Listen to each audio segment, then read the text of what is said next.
They said they could not afford $2,000 for my hospital bills. Yet 48 hours later, they bought my brother a brand new truck. My mother looked me in the eye and said just one word: priorities. I thought that was the worst betrayal until I found out I was not their biological child. When the lawyer called, I finally understood why they always prioritized him. A hidden secret determined who the real heir actually was. My name is Cadence Holloway, and the piece of paper trembling in my hand felt heavier than a concrete block. It was a billing statement from Mercy General Hospital, printed on that cheap, sterile white paper that somehow always signals bad news before you even read the text. I stared at the bolded number at the bottom right corner, hoping that if I squinted hard enough, the decimal point might move to the left. It did not move. The total due, after my high-deductible insurance had paid its insultingly small portion, was $2,041.33. To some people, $2,000 is a weekend getaway or a new designer handbag. To others, like the billionaires on the news, it is likely the amount they drop on a casual lunch. But for me, sitting at my kitchen table in a drafty apartment in Clearford with a heating bill I was already dreading, $2,000 was a catastrophe. It was the difference between keeping the lights on and sitting in the dark. It was 3 months of rent if I lived in a shoebox, or 2 months of rent in the reality I actually inhabited. The bill was the souvenir from a terrifying Tuesday night that I would happily erase from my memory. I had been fine 1 minute, heating up leftovers after a long shift at Northgate Field Compliance. The next minute, I was on the floor, curled into a fetal ball, convinced my appendix had burst, or that I was actively dying. The pain in my side was white-hot, blinding, and relentless. I had driven myself to the emergency room, weeping the entire way, gripping the steering wheel so hard my knuckles turned the color of chalk. It turned out to be a kidney stone. The doctor had been kind, the nurses efficient, but American healthcare does not run on kindness. It runs on billing codes, the CT scan, the IV fluids, the high-strength painkillers that finally allowed me to unclench my jaw, and the few hours of observation. It all added up. And now, the bill was here, demanding payment within 30 days. I ran the math in my head for the 100th time. My savings account was currently sitting at $300 because my car's transmission had decided to die the previous month. I had my paycheck coming in 2 weeks, but that was already earmarked for rent and groceries. I was drowning, and the water was rising fast. I took a deep breath and picked up my phone. I hated asking for help. I prided myself on being the independent one, the Holloway who did not need hand-holding, while my older brother, Beau, seemed to stumble through life with a safety net permanently stitched beneath him. I was the one who walked the tightrope without a harness. But this was an emergency. This was medical. Surely, that counted for something. I dialed my mother first. Marla Holloway answered on the third ring. I could hear the distinct snipping sound of garden shears in the background. She was likely pruning her prize-winning hydrangeas, a hobby that cost more in fertilizers and specialized soil than I spent on food in a year. "Hello, Cadence," she said, her voice breezy. "You are calling early. Is everything all right?" I tried to keep my voice steady. "Not really. Mom, I got the bill from the hospital today. From the kidney stone scare." "Oh, that..." Marla sighed, a sound that conveyed boredom rather than sympathy. "I hope you are feeling better. You know, you really should drink more water. I have told you that hydration is key to clear skin and organ function. I am drinking water." "Mom," I said, cutting off the lecture. "Look, the bill is over $2,000. Insurance barely covered anything because of my deductible. I have $300 in the bank. I was wondering..." I hesitated, the shame burning my throat. "I was wondering if you and Dad could help me out. Just a loan. I can pay you back $50 a week until it is cleared." The snipping sound stopped. There was a long, heavy silence on the line. Alone, Marla repeated the word as if it were a foreign concept, something distasteful she had found on the bottom of her shoe. "Cadence, you are 28 years old. You have a full-time job. I know. Mom. But the car repair wiped me out last month. This was unexpected. I am not asking for a handout. I am asking for help, so I do not go into collections. The shears started snipping again. Faster this time. Aggressively. We just had the patio repaved. Cadence, she said, her tone sharpening.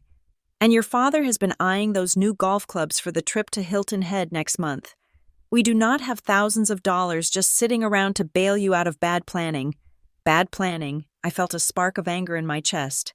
Getting a kidney stone is not bad planning. Mom, it is a medical emergency, and I know you guys are not broke. You just posted pictures from that steakhouse downtown where the appetizers cost $20. Do not count our money. Cadence, it is unbecoming, she snapped. We worked hard for what we have. If you do not have an emergency fund, that is a reflection of your lifestyle choices. Maybe if you did not live in that apartment complex, or if you cooked more, you would be prepared. Mom, please, no. Cadence, you need to learn. Life is about choices. It is about deciding what is important. She paused, and then she delivered the word that would haunt me for the rest of my life. She said it with such casual cruelty, like she was teaching a toddler how to tie their shoes. It is about priorities. Cadence, you need to get yours straight. She hung up. I sat there, the phone still pressed to my ear, listening to the dial tone. Priorities. My priority was not being in physical agony. My priority was keeping my credit score from tanking. Apparently, her priority was the hydrangeas. I did not want to call my father, but desperation makes you do things you know will end badly. I called Derek Holloway 10 minutes later, hoping that maybe, just maybe, he would be the good cop today. He answered with the distraction of a man watching a game. He was definitely in his recliner. I could hear the roar of a stadium crowd on the television. Hey, kiddo, he said. Make it quick. Fourth quarter. Dad, I talked to Mom. I started skipping the pleasantries. I really need help with this hospital bill. It is $2,000. I am scared they are going to send it to collections if I do not pay a chunk of it soon. Mom said no, but I thought maybe you could stop right there. He interrupted, his voice dropping an octave. If your mother said no, it is no. We operate as a unit. Cadence. You know that. But Dad, it is medical. It is not like I went on a shopping spree. Look, money is tight right now, he said. The market is volatile. Our liquidity is not what you think it is. We simply do not have the spare cash for this kind of charity right now. Charity. He called to help his daughter pay for an emergency surgery charity. Dad, you guys are going to Hilton Head in 3 weeks. You just bought a new grill that costs more than my car. How is money tight enough? Cadence, he barked. I do not like this tone. You are an adult. Figure it out. Maybe pick up some overtime. We cannot carry you forever. He hung up. 2. I put the phone down on the table and put my head in my hands. I felt small. I felt stupid. But mostly, I felt confused. I knew my parents were not millionaires, but they were comfortably upper middle class. They lived in a 4-bedroom house in the nice part of Clearford. They drove late-model cars. They went on vacations twice a year. The idea that $2,000 would break them was a lie. They had the money. They just did not want to give it to me. For the next 2 days, I lived on a diet of instant ramen and anxiety. I picked up 2 extra shifts at work, exhausted, trying to calculate how many months it would take to pay off the hospital if I starved myself. I felt a cold distance growing between me and my family, a wall that had been built brick by brick over years of subtle rejections, now cemented by this blatant refusal. Then came the notification. It was 48 hours after my phone call with them. I was lying in bed, scrolling through social media, trying to numb my brain before sleep. A notification popped up from Facebook. My mother had tagged me in a post. My stomach dropped. Had she had a change of heart? Was this a public apology? Or maybe she was starting a fundraiser. I clicked the notification. The image that loaded on my screen made the air leave my lungs. It was a photo taken at a car dealership.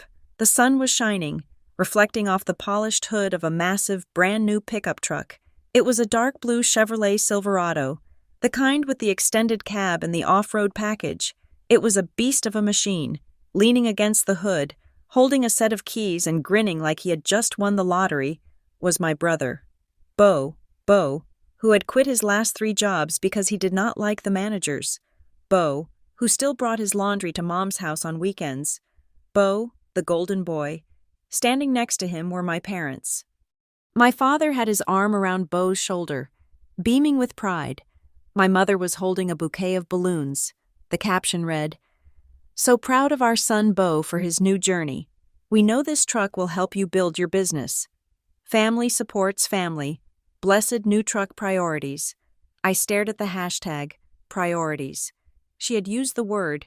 She had actually used the word. I quickly looked up the price of the truck.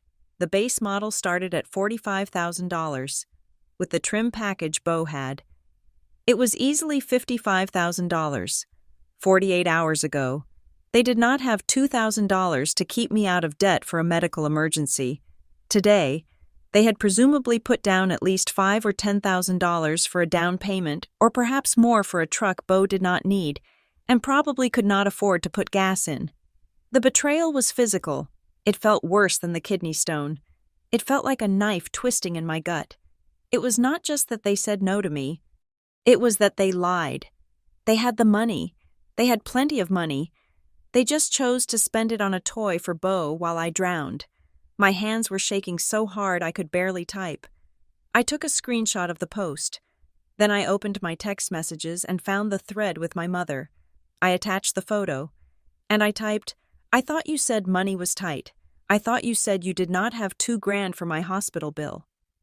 But you just bought Bo a $50,000 truck." I watched the 3 little dots appear. They danced on the screen for what felt like an eternity. Finally, the response came through. It was not an explanation. It was not an apology. It was 5 words that told me exactly where I stood in the hierarchy of the Holloway family. Marla. Stop being so jealous. Cadence.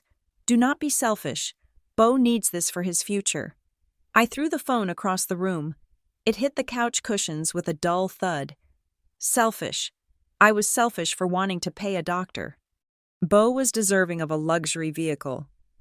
I paced around my small living room, the anger boiling over into something colder, sharper. I was done. I was done begging. I was done being the responsible one who got punished for it. I was going to pay my own bill, and I was going to cut them off. If I was such a burden, I would remove myself from the equation entirely. I walked over to retrieve my phone, intending to block their numbers for the weekend just to get some peace. As I picked it up, the screen lit up with an email notification. It was not from work. It was not a spam newsletter. It was an automated email from a local dealership, the same dealership where the photo had been taken.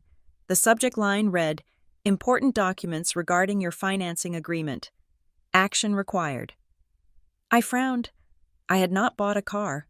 My car was a 5-year-old sedan sitting in the parking lot. I opened the email, thinking it was a mistake, a phishing scam, something to delete. "Dear customer, thank you for choosing Miller Chevrolet for your purchase. Attached, please find the digital copies of the financing agreement and the co-borrower distinct terms for the 2025 Chevrolet Silverado. Please review the signature on page 4 for verification." My heart hammered against my ribs. A cold sweat broke out on the back of my neck. Co-borrower. I scrolled down to the preview of the PDF attached to the email.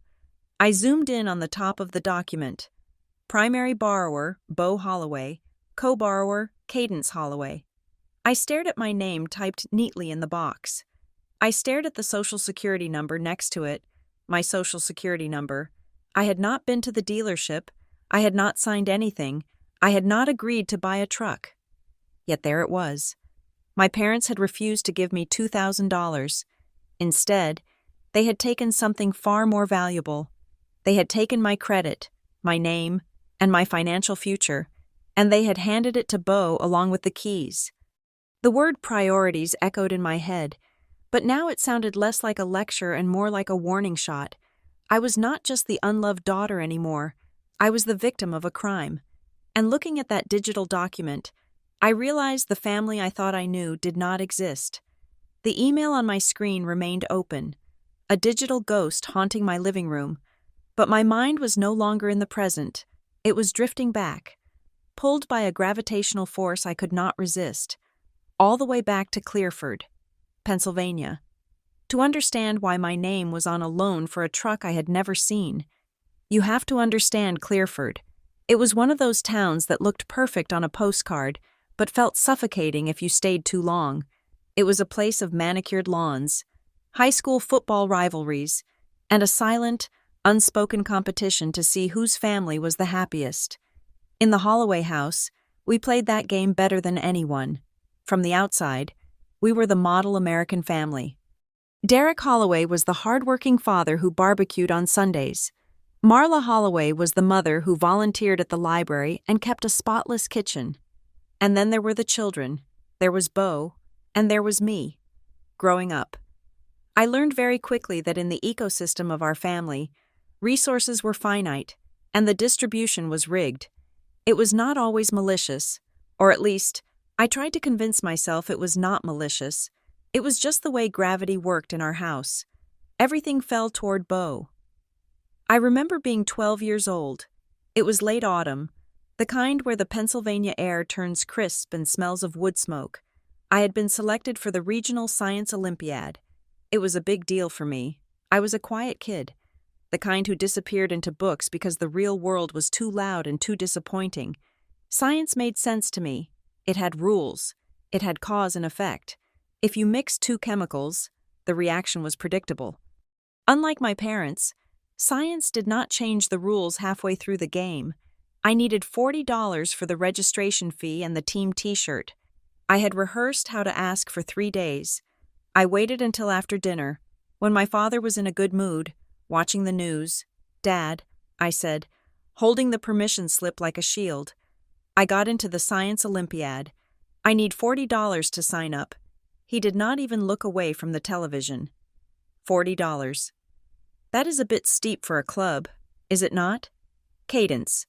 It is a competition. Dad, it is important for college applications. I argued, even though college was years away. My mother chimed in from the kitchen, wiping down the counter. "We just had to pay for Bo's hockey travel league fees. Honey, you know how expensive the equipment is. Maybe next year." The hockey fees were hundreds of dollars. The equipment was hundreds more. Bo was a mediocre goalie at best. He spent more time complaining about the coach than he did stopping pucks. But that did not matter. Bo was the boy. Bo was the athlete. Bo was the legacy. "But Mom, it is only $40. I pleaded, my voice cracking. "Cadence, do not be difficult," she said, her voice dropping to that dangerous, soft tone she used when she was losing patience. "Bo needs the hockey gear to stay on the team. He needs social interaction. You are smart. You can study science at home for free. Bo needs this more. Bo needs it more." That was the family motto. It should have been carved above our front door in Latin. Bo needed the new sneakers because his feet were flat. Bo needed the tutor because he was struggling, whereas I was expected to bring home straight A's without assistance. Bo needed the later curfew because he was a boy and boys needed to explore. Bo needed the car on Friday nights because he had a date, leaving me to walk or catch a ride with friends. They did not buy me the permission slip. I withdrew from the team the next day, telling the teacher I had lost interest because I was too ashamed to say my parents would not spend $40 on my potential. 2 days later, I came home to find Bo in the driveway, unpacking a brand new set of gaming headphones and a limited edition controller. The cost was easily over $100. I looked at my mother, the question burning in my eyes. "It was a reward," she said defensively, before I could even speak. "He got a B on his history test. We want to encourage positive reinforcement. I had gotten an A on every test that year. My reward was being allowed to live in the house." As we grew older, the dynamic shifted from simple favoritism to something more insidious. They stopped just giving things to Bo. They started taking credit for my survival. I got my first job at 16, bussing tables at a greasy diner on the edge of town. I worked weekends and Tuesday nights. I saved every penny. I bought my own clothes. I paid for my own school supplies. I paid for my own gas when I was finally allowed to drive the old beat-up sedan they graciously let me use provided I paid for the insurance. of course. When neighbors would comment on how hardworking I was, my father would puff out his chest. "Yes, we raised her to be independent," he would say, clapping a hand on my shoulder. "We believe in teaching them the value of $1. Cadence has such a strong character. They framed their neglect as a parenting strategy.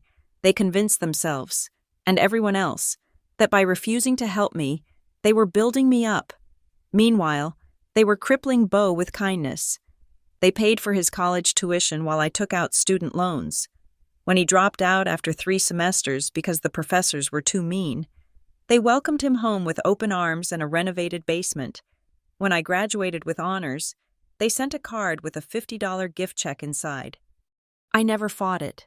I swallowed it down, layer by layer, until it formed a hard, dense pit in my stomach. I told myself that being the independent one was better. I told myself I did not need them.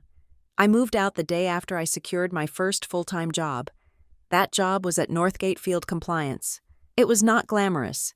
I was a compliance officer, which meant I spent half my week in a corporate office and the other half driving to construction sites and industrial parks to ensure companies were following environmental and safety regulations. It was a job for people who paid attention to details. It was a job for people who followed the rules. I was good at it. I liked the structure. I liked that if something was wrong, I could point to a regulation code and say, "This is why." There was no emotion in it, no gaslighting, just facts. I worked 60 hours a week sometimes. I paid my rent on time. I built a life that was modest but entirely mine. I visited my parents once a month for Sunday dinner. I sat there while Beau, who was currently between ventures or exploring his creativity, talked about his big plans that never materialized. I watched my parents nod and smile, writing him checks to support his dreams, while I sat quietly, eating the roast chicken, knowing that if I asked for gas money, the mood would shatter. I kept the peace. I was a good daughter, the low-maintenance daughter, the one who did not cause trouble. But the hospital bill had changed the equation. Sitting in my apartment, staring at the wall, I realized that the $2,000 was never about the money. I knew their finances. I knew my father's pension plan. I knew the value of their house. $2,000 was a fraction of what they spent on landscaping in a single season. When my mother said priorities, she was not talking about financial budgeting. She was talking about emotional budgeting. They had a finite amount of care, and they had invested all of it in Beau. I was the diversified asset they kept on the side, ignored until they needed to brag about having a successful child to their friends at the country club. But this email, this was different. This was not just neglect. This was an extraction. I turned back to my laptop. My hands were trembling, but my mind was icy sharp. The professional part of me, the compliance officer who spotted safety violations from 100 yards away, took over. If my name was on that loan document as a co-borrower, it meant they had used my credit history. Beau's credit was likely a disaster zone, a wasteland of missed payments and overdraft fees. He could not finance a bicycle, let alone a $50,000 truck. But my credit was pristine. I had spent 10 years building it, guarding it, treating it with the reverence my parents reserved for Beau. It was the only thing I had that proved I was responsible. And they had stolen it. I opened a new tab on my browser. I typed in the address for a credit monitoring service. I had an account, though I rarely checked it because I knew exactly what was in there. I knew every penny I owed. I logged in. The password took 2 tries because my fingers were slipping on the keys. The dashboard is loaded. Usually, there was a green circle indicating my score, followed by a boring list of my student loans and my one credit card. Today, there was a bright red alert banner across the top of the screen. New account detected. It warned. I clicked on the alert. The page refreshed. And there it was, in black and white, undeniable, and terrifying. Account name GM Financial, Miller, Chevrolet. Date opened October 14th, 2025. Original balance, $54,390. Status current. Role joint account holder. I felt like I was going to throw up.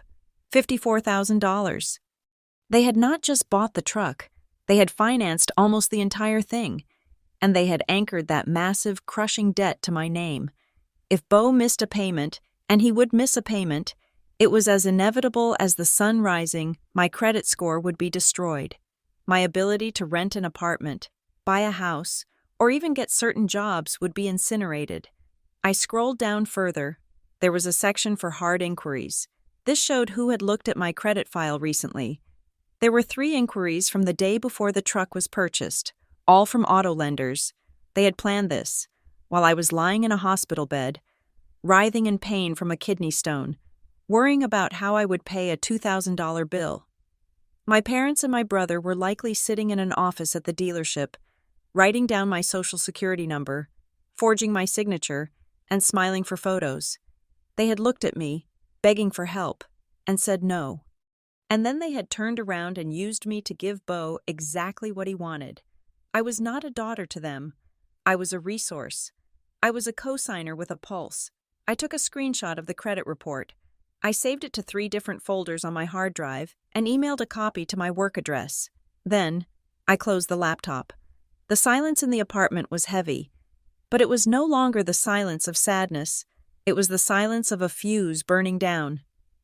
I stood up and walked to the window, looking out at the parking lot where my old paid-off sedan sat under the street lamp. I had always been proud of that car. I had been proud that I owed nothing to anyone. Now, I owe $54,000 for a truck I would never drive, bought by people who told me I was selfish for needing medical care. I remembered the look on my mother's face when she told me to get my priorities straight. "Okay, Mom," I whispered to the empty room. I walked over to my bookshelf and pulled down a small, locked file box where I kept my birth certificate and passport. I needed to gather everything. If I was going to war, I needed my papers. I unlocked the box and pulled out my birth certificate. I had seen it a dozen times before, usually when starting a new job or moving. I glanced at it, checking the name, Cadence Holloway. But then, something caught my eye. Something I had never paid attention to because I never had a reason to look that closely. In the bottom left corner, in a faint, typewriter-style font, there was a marking. It was not part of the standard form. It looked like an administrative stamp. Amended. I frowned. Amended. Why would my birth certificate be amended? I turned it over. There was nothing on the back. I looked at the date of issue. It was dated 2 years after I was born. A cold chill, different from the anger, different from the shock of the loan, crept up my spine. My childhood in Clearford rushed back to me, the feeling of not belonging. The way I looked nothing like Beau, nothing like Marla with her blonde hair, or Derek with his square jaw. I had darker eyes, a different build. I had always assumed it was just genetics skipping a generation, but parents do not amend birth certificates unless something changes, unless the original facts were no longer the facts. I sat down on the floor, the credit report on my computer screen glowing behind me, the birth certificate in my hand. The theft of my credit was a crime, but this piece of paper suggested that the theft of my life might have started decades ago. I needed answers, and I knew there was only one person in the Holloway family who had ever looked at me with anything other than indifference. I reached for my phone and scrolled past Mom, past Dad, past Beau. I stopped at a number I had not called in 3 years, Aunt Sloan. The vinyl booth at Miller's Corner Diner was cracked, a jagged split in the red faux leather that pinched the back of my thigh every time I shifted my weight. I focused on that discomfort. I focused on the smell of burnt coffee and maple syrup that permeated the air. I focused on anything other than the 2 people sitting across from me, looking at the laminated menus as if we were just a happy family gathering for a Tuesday brunch, and not a family on the brink of implosion. I had asked them to meet me here. It was neutral ground, a public place. In the house, they held all the power. In the house, they could retreat to their rooms or turn up the television. Here, amidst the clatter of silverware and the low hum of conversation from the surrounding tables, they had to listen to me, or at least, I hoped they would. My mother, Marla, adjusted her glasses and frowned at the menu. "They raised the price of the omelet by $2, she noted. her voice carrying that familiar tone of mild grievance. "Can you believe that $2 just for eggs and cheese? It is getting ridiculous." I stared at her. The irony was so thick, it felt like I could choke on it. She was complaining about a $2 price hike while her son was driving a vehicle that cost more than most people in this town made in a year. Mom, Dad. I started. My hands clasped tightly around a mug of black coffee that had gone cold 10 minutes ago. "I did not ask you here to talk about the price of eggs." My father, Derek, sighed and closed his menu. He looked at me with the weary expression of a man who was being inconvenienced by a tedious business meeting. "We know. Cadence," he said. "You are still upset about the hospital bill. We told you on the phone. We cannot help you right now. Dragging us out to a diner is not going to change the liquidity of our assets." I reached into my bag and pulled out the paper, the bill, the physical evidence of my pain and their indifference. I smoothed it out on the sticky table, right next to the sugar dispenser. $2,041, I said, pointing to the number. "That is what I owe. I have $300. Rent is due in 5 days. I am not asking for a handout to go to Europe. I am asking because I had a medical emergency and I am drowning." Marla did not look at the paper. She looked out the window, watching the cars pass by on Main Street. "We understand that. Cadence," she said, her voice dismissive. "But you are an adult. Part of being an adult is managing your risks. You should have had a better emergency fund. You should have anticipated that life happens." Anticipated. I felt my voice rising, and I forced myself to lower it. People started in small towns like Clearford. "How do you anticipate a kidney stone? And how can you lecture me about money when I saw the Facebook post?" The table went silent.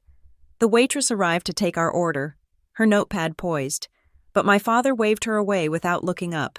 "Give us a minute," he muttered.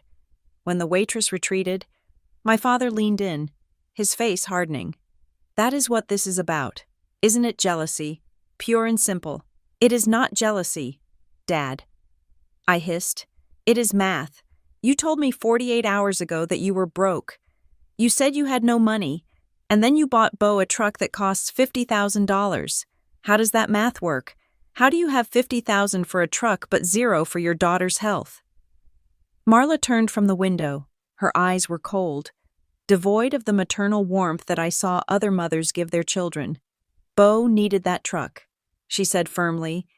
"He needed it," I asked, incredulous. "For what?" "He works at a smoothie shop part-time, Mom." "He is starting a landscaping business," my father interjected, puffing out his chest as if he were announcing a merger for a Fortune 500 company. "He needs a reliable vehicle to haul equipment. It is an investment in his future. You have a career. Cadence, you are stable. Bo is still finding his footing. We have to help him build his foundation. A landscaping business," I repeated. "Dad, Bo is allergic to pollen. He quit his last job because he said standing up for 4 hours hurt his back. He is not starting a landscaping business. He just wanted a cool truck. Do not speak about your brother that way." Marla snapped. "You are always so critical of him. You do not see his potential. You only see what you want to see because you are bitter." "I am not bitter," I said, my voice shaking. "I am hurt. I am in debt. And I am looking at my parents and realizing that you lied to me. You chose to buy a toy instead of helping me." Marla let out a short, sharp laugh. "There it is again," she said. Me, that is all we ever hear from you. You think the world revolves around your little problems." She leaned across the table, and her face shifted into a mask of pitying condescension. "It is about priorities. Cadence, we have to prioritize who needs help the most. You are strong. You are capable. You can handle a little debt. Bo, he is sensitive. He needs a win. He needs to feel like he is moving forward. Our priority was giving him that confidence. Your priority should be supporting your family, not tallying up ledgers like a stingy accountant." I felt the blood drain from my face. They were twisting it. They were taking my responsible nature, the very thing I had built to survive their neglect, and using it as a weapon against me, because I could survive the pain. They decided I deserved the pain, before I could respond. A low rumble vibrated through the diner window. It was the deep, guttural growl of a heavy-duty engine.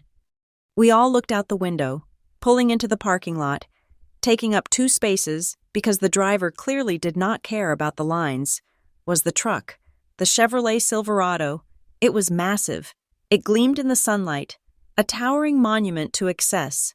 The door opened, and Bo hopped out.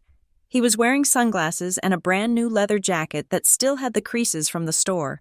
He slammed the door shut and patted the hood of the truck lovingly, before striding toward the diner entrance. My stomach churned. "Here he is," my father said, a genuine smile breaking across his face for the first time. "Look at him. He looks like a businessman." Bo walked in, the bell on the door jingling. He spotted us and sauntered over, spinning the key fob around his finger. "Hey, fam," he said, sliding into the booth next to me, squeezing me against the wall. He smelled of expensive cologne and new car smell. "Did you see her out there?" he asked, grinning at Dad. "She purrs like a kitten. I took the long way here just to test the suspension on the back roads. Smooth as butter. That is great. Son," my father said, beaming, "just remember to keep it under the speed limit." Bo laughed. "No promises. Old man." He looked at me, noticing my silence for the first time. He pulled his sunglasses down the bridge of his nose. "What is up with you?" "Cadence. You look like someone died." I looked at him. I looked at the keys in his hand.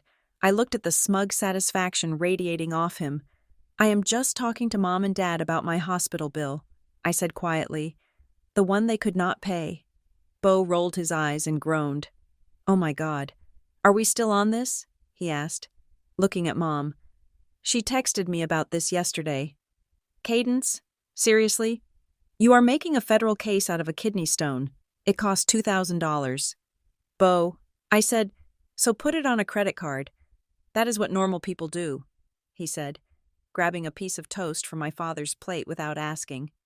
"I do not have a credit card with that kind of limit because I do not spend money. I do not have," I said, staring at him pointedly. "Unlike some people." Bo stopped chewing. He turned to me, his expression darkening. "Whoa, easy there. Are you implying something I'm implying, that you did not pay for that truck?" I said, "Mom and Dad did." So what? Bo shot back. "They are investing in me. It is called a family business. Maybe if you were not so obsessed with your boring little compliance job and actually had some vision, they would invest in you too. But no, you just want to whine about bills. You are such a buzzkill. Cadence, you always have been." I looked at my parents, waiting for them to correct him, waiting for them to say, "That is not fair."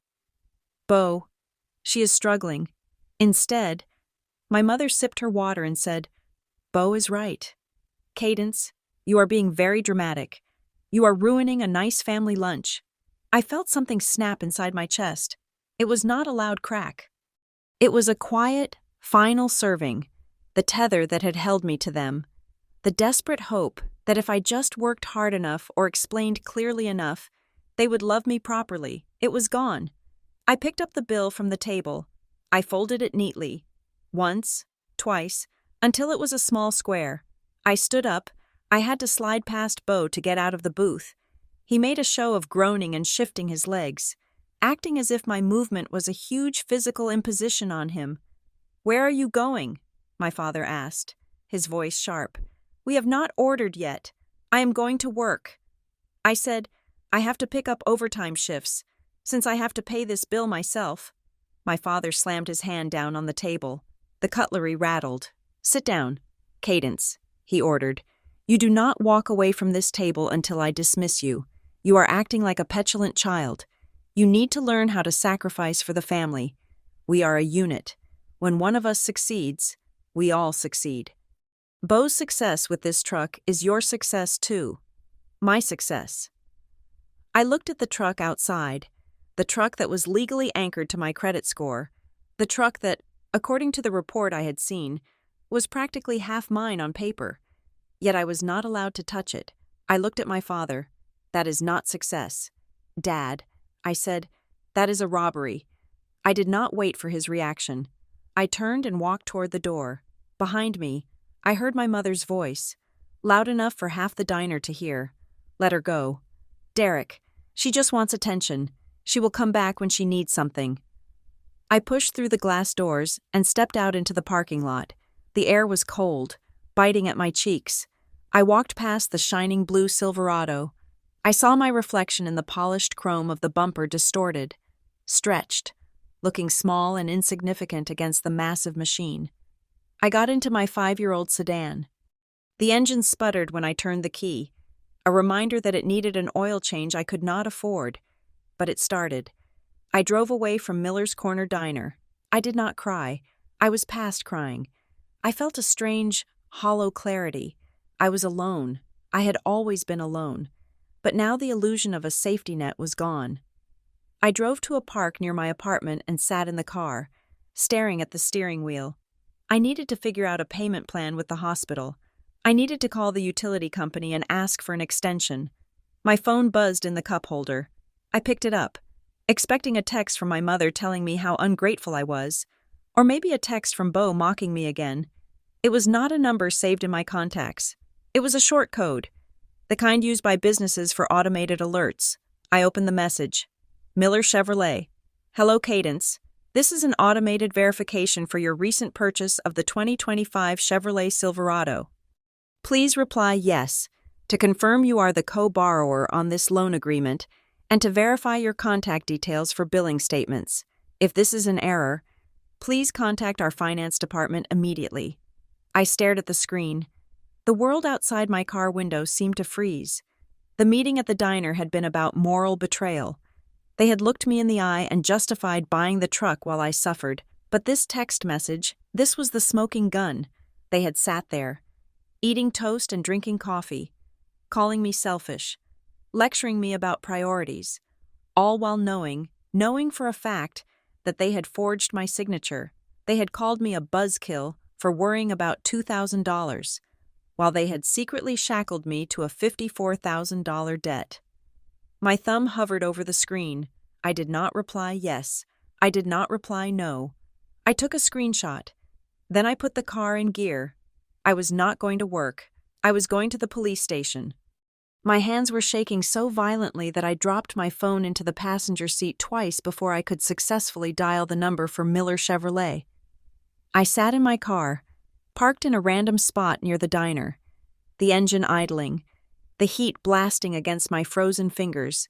I needed to stop feeling like a victim and start acting like an investigator. I navigated through the automated menu. Press 1 for sales. Press 2 for service until I reached the finance department. A man with a hurried, transactional voice answered. Miller Finance. This is Greg. Greg, I said, forcing my voice to drop into a lower, more authoritative register. My name is Cadence Holloway. I received an automated message regarding a loan for a 2025 Silverado. I need a copy of the full execution package sent to my personal email immediately, not the email on file, my current email. There was a pause, the sound of typing, and then Greg's voice came back, slightly confused. Ms. Holloway. I show the DocuSign was completed yesterday. Is there an issue? Just send the file. Greg, I snapped, losing my patience. I gave him my work email address, the only one I knew my parents could not access. 2 minutes later, a notification pinged on my phone. I opened the PDF. It was 30 pages long, a dense wall of legalese about interest rates, default clauses, and repossession terms. I scrolled past all of that, my eyes hunting for the one thing that mattered. Page 28, the signature page. There it was, on the line marked Co-Borrower. There was a signature, Cadence E. Holloway. I zoomed in until the pixels blurred. It looked like my signature. It really did. The loop of the C was wide, just like I wrote it. The Y at the end trailed off, just like mine, to a stranger, to a bank teller, to Greg the finance manager. This was indistinguishable from the real thing, but I was not a stranger. I was the person who had signed my name thousands of times on compliance reports and safety audits. I saw the flaw immediately. When I write my middle initial, E, I always connect it to the H in Holloway. It is a habit I developed in college to write faster during exams. The signature on the PDF had a distinct gap between the E and the H, and the slant was wrong. My handwriting leaned slightly to the right. This signature stood straight up, stiff and practiced. It was not written with the flow of a hand that owns the name. It was drawn by a hand trying to mimic a picture. It was a forgery. A good one, but a forgery nonetheless. Then I looked at the metadata at the top of the electronic signature block. Signed via DocuSign. IP address 192.168. Email verified cadence, Scholar 2059. Gmail.com. My blood turned to ice. Cadence, Scholar 2015. That was the email address my mother had created for me when I was a senior in high school to apply for scholarships. She had insisted on managing the account to ensure nothing was missed. I had not logged into that account in 10 years. I had assumed it was deleted or dormant. They had kept it active. They had kept the password. They had used an email address from my childhood, a time when they had legal control over me to enslave my financial future as an adult. This was not a mistake. This was not a misunderstanding. This was premeditated fraud. I hung up on the dealership without saying goodbye and dialed my mother. She picked up on the first ring, probably thinking I was calling to apologize for walking out of the diner. Cadence, if you are calling to— Who signed it? I interrupted, my voice deadly quiet. There was silence on the other end, a long, heavy silence. I do not know what you are talking about, she said, but her voice lacked its usual conviction. I am looking at the loan agreement. Mom, I said, I see the signature. I see the email address you used. You used my old high school email. Who signed my name? Was it you, or was it Dad? Marla sighed, the sound of someone forced to explain a simple concept to a slow child. Cadence, you are being hysterical. We discussed this. We told you Bo needed the truck. We told you we needed family support. By not saying no right there at the table, you implied consent. Implied consent, I screamed, hitting the steering wheel.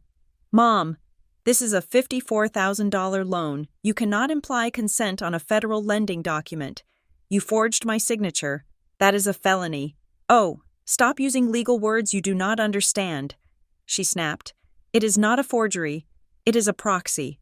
We signed on your behalf because we knew you would want to help your brother if you just got over your little jealousy phase. We were doing you a favor, streamlining the process so you did not have to come down to the dealership. Doing me a favor, you destroyed my debt-to-income ratio. I cannot buy a house now. If Bo misses a payment, my credit score is ruined. He will not miss a payment, she said dismissively, and even if he does, we will cover it. You are making a mountain out of a molehill. Just let it go. I am not letting it go. Mom, this is illegal. You have to take my name off that loan. Today, we cannot do that, she said. The loan is finalized. Refinancing would take months, and it would hurt Bo's credit score. Just sit tight. I hung up. I could not talk to her anymore. The gaslighting was so potent it was making me dizzy. She truly believed that her desire for Bo to have a truck superseded the law. 2 minutes later, my phone rang. It was my father. I answered, expecting an apology. I should have known better. You listen to me. Cadence, Derek Holloway's voice boomed through the speakers. Your mother tells me you are throwing around words like fraud and felony. You need to calm down immediately. Dad, you signed my name. I said, I did what was necessary for this family, he shouted. We are a unit. Sometimes decisions have to be made by the leadership for the good of the group. You were not in a state of mind to make the right choice because you were too busy crying about your hospital bill. So I stepped up. You stepped up by committing a crime. Do not you dare. He lowered his voice to a growl. Do not you dare threaten us. If you try to report this, if you try to call the police, do you know what will happen? You will trigger an investigation that will freeze Bo's assets. They will impound the truck. He will lose his new business contracts. You will single-handedly destroy your brother's future. Is that what you want? Do you want to be the reason your brother fails? I sat there, listening to him weaponize his son's incompetence against me. I am not the reason he fails. Dad, I said, you are. You are the one who taught him he could have things he did not earn. I am warning you. Cadence, he said. If you make this public, you are out. No inheritance, no family holidays. You will be a stranger to us. I laughed. It was a dry, humorless sound. Dad, I have been a stranger to you for 20 years. You just never noticed because I was cheap to keep around. I ended the call. My heart was pounding so hard I thought I might pass out. My entire body was vibrating with adrenaline. I had defied them. For the first time in my life, I had truly defied them. Then, the third call came. Bo. I stared at the screen. Part of me wanted to ignore it, but I needed to hear it. I needed to hear what he had to say. What I answered. Cadence, please. Bo's voice was wet, panicked. He was crying, or pretending to cry. Please do not do this. Dad said you were going to call the cops. You knew. Bo. I said, you stood there in that dealership, tried out the leather seats, and watched them sign my name. You knew. I really need this truck. Katie, he pleaded, using a childhood nickname he hadn't used in a decade. The guys. They won't respect me if I show up in a sedan. I have a really big opportunity with this landscaping gig. I just need a few months to get it rolling. I swear I will pay the monthly notes. I promise. You promise? I asked. Like you promised to pay me back for the concert tickets 3 years ago. Like you promised to finish college. This is different, he yelled, his tone shifting instantly from begging to anger. Why do you have to be such a bitch about everything? You have a good job. You have money. Why can't you just let me have this one thing? This one thing costs $50,000. Bo, you are just jealous, he screamed. You are jealous because Mom and Dad like me better. That is what this is. You want to ruin me because you are miserable. If you report this, I will never forgive you. I will tell everyone you are crazy. I listened to him unravel. There was no concern for me. No worry about whether I could pay my rent or my hospital bill. He was terrified of losing the truck. That was it. The object was more important than the person. They did not love me. They did not even like me. To them, I was just an untapped credit line. I am sorry. Bo, I said softly. Are you sorry? Does that mean you won't call? He asked, hope creeping into his voice. No. I said, I am sorry that you are nearly 30 years old and you still think a temper tantrum is a legal defense. I hung up and turned off my phone. I drove. I did not drive home. I drove to the nearest police precinct. The building was gray and imposing, smelling of floor wax and stale coffee. I walked up to the front desk, my legs feeling like lead. Can I help you? The officer at the desk asked. I need to file a report for identity theft and credit fraud. I said. The officer handed me a clipboard with a stack of forms. Fill these out. You will need to provide proof of identity, the fraudulent account details, and a statement of events. I sat on a hard wooden bench and began to write. I wrote it all down, the dates, the dealership, the fake signature, the unauthorized use of my social security number. When I reached the section about the suspect, I hesitated for only a second. Suspect name, Derek Holloway, Marla Holloway, Bo Holloway, relationship to victim parents, brother. Writing their names in that box felt like signing a death certificate for my childhood. It was over. The bridges were not just burned. I was dynamiting the foundations. After I handed in the clipboard, the officer told me I needed to file an affidavit with the Federal Trade Commission and notify the credit bureaus immediately to freeze my accounts. I sat in the lobby, using the station's public Wi-Fi on my laptop. I went to the credit bureau websites Equifax, Experian, TransUnion. One by one, I locked them down. I placed a fraud alert on my file. Then, I looked at the checklist the officer had given me. Required documents for case file driver's license, social security card, birth certificate. I had my license. I had my social security card in my wallet. But the birth certificate, I reached into my bag. I had grabbed the small file box from my apartment before meeting my parents at the diner. A subconscious instinct telling me that if things went south, I might not want to go back to the apartment if they had keys. I opened the box and pulled out the document I had looked at 2 days ago, the birth certificate. I needed to make a copy for the officer. I walked over to the scanner in the corner of the lobby that was available for public use. As I laid the document on the glass, the harsh fluorescent light of the scanner bar hit the paper, illuminating the watermark and the fibers. I looked at that word again in the bottom corner, amended. In part 2, I had just seen the word and felt a vague sense of unease. But now, sitting in a police station, filing a report against the people named on this document as mother and father, I looked at it with the eyes of someone dissecting a crime scene. Why was it amended, usually? Birth certificates are amended for minor corrections, a misspelled name, a wrong date. But as I looked closer, I noticed something else. The date of filing for the amendment was dated 3 months after my second birthday, and there was a case number referenced in tiny print right next to the amendment stamp. Case No. 7844 CV ADPT, ADP Adoption. My breath hitched in my throat. I had suspected it. Aunt Sloan had hinted at it, but seeing that abbreviation, stamped in bureaucratic ink, made the floor drop out from under me. If I was adopted, then the people who just stole $50,000 from me were not just bad parents. They were custodians who had failed their duty. And if I was adopted, who was I really? I photocopied the document, the machine whirring rhythmically. I handed the stack of papers to the officer, my face impassive, my soul screaming, "I am done," I said. The officer looked at the file, then up at me. "This is a serious charge. Miss Holloway, once we process this, the dealership will be contacted, the assets will be seized, warrants may be issued for questioning. Are you sure you want to proceed against your own family?" I looked at the amended stamp on the copy in his hand.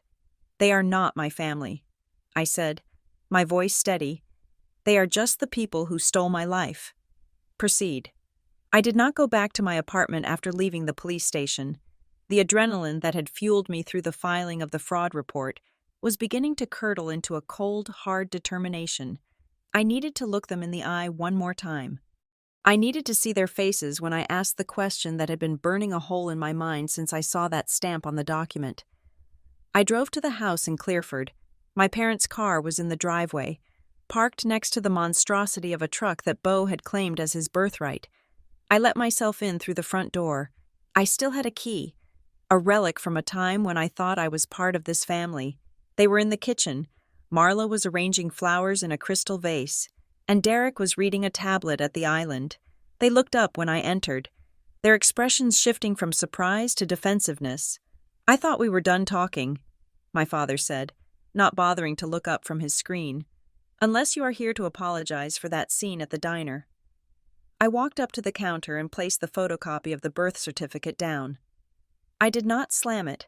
I placed it gently, right next to Marla's pile of cut flower stems.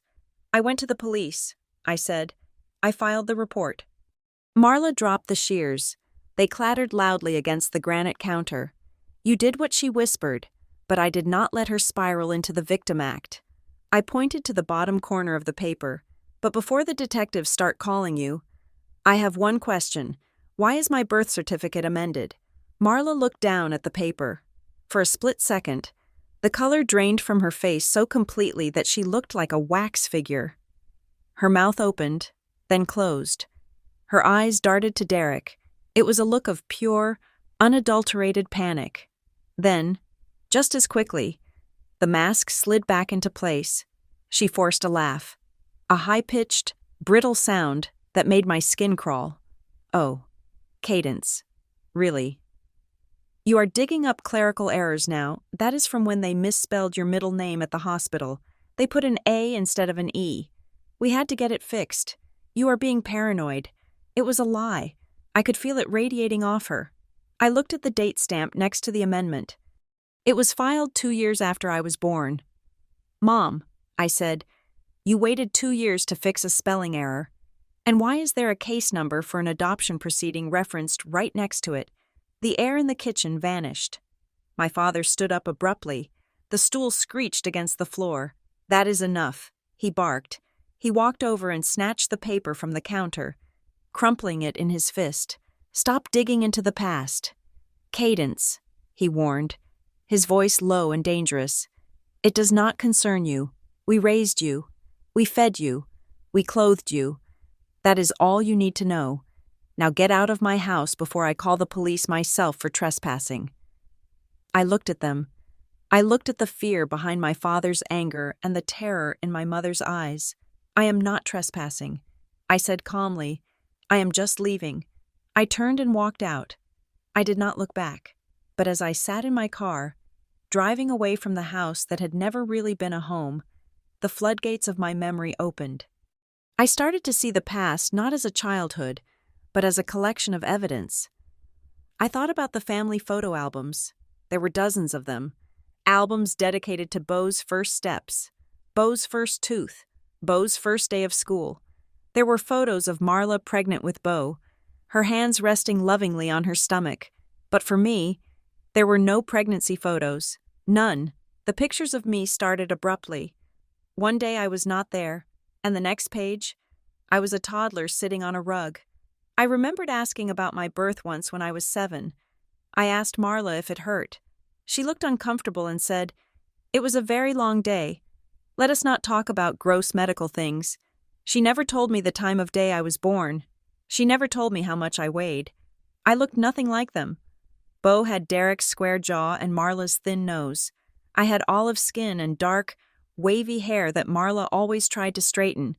They used to joke that I was the milkman's kid. It was never a joke. They had lied about the money. They had lied about the truck. And now I knew, with a certainty that settled deep in my bones, that they had lied about my very existence. I needed proof. The police would find the fraud, but they might not look for the adoption records unless they had a reason. I needed to find the paper trail. I knew my parents' schedule better than I knew my own. Every Wednesday night, without fail. They went to the country club for the midweek mixer. They would be gone from 6 to 9. I waited.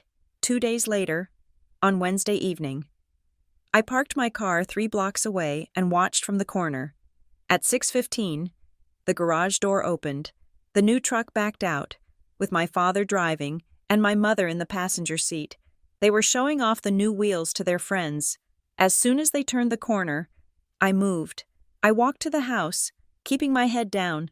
My heart was hammering against my ribs, a frantic rhythm of fear and rebellion.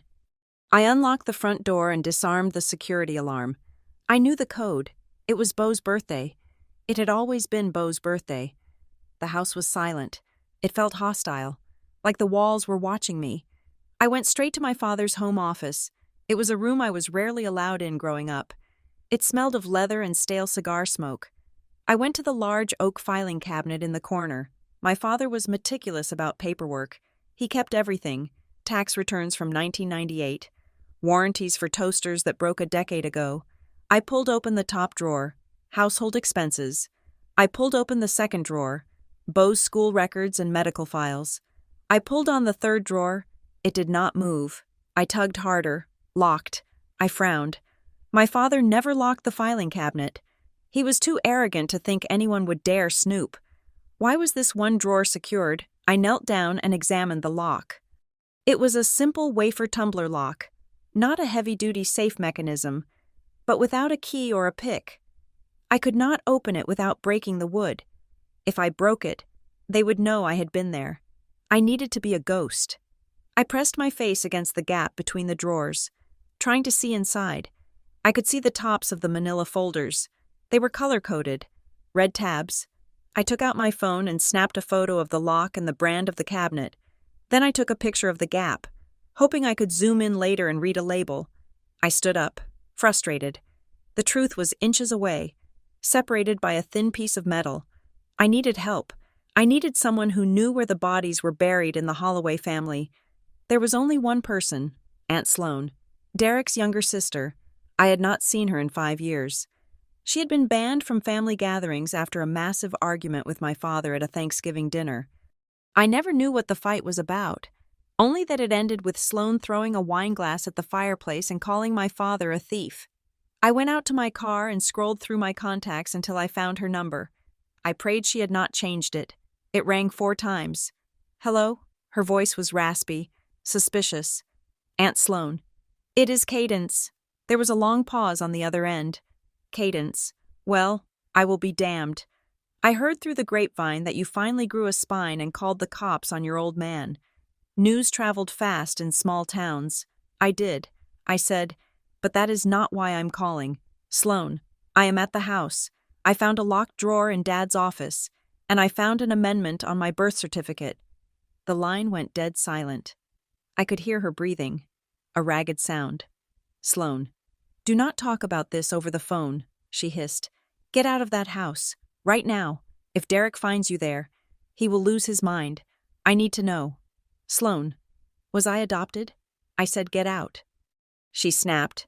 Meet me in 30 minutes. The parking lot behind the supermart on Route 9. The back row. Do not be late. She hung up. I left the house, locking the door behind me. I wiped the doorknob with my sleeve, just in case. The supermart parking lot was desolate under the flickering sodium lights. It was a place for teenagers to smoke and for deals to go down. It fit the mood perfectly. Sloane was waiting in her beat-up Honda Civic.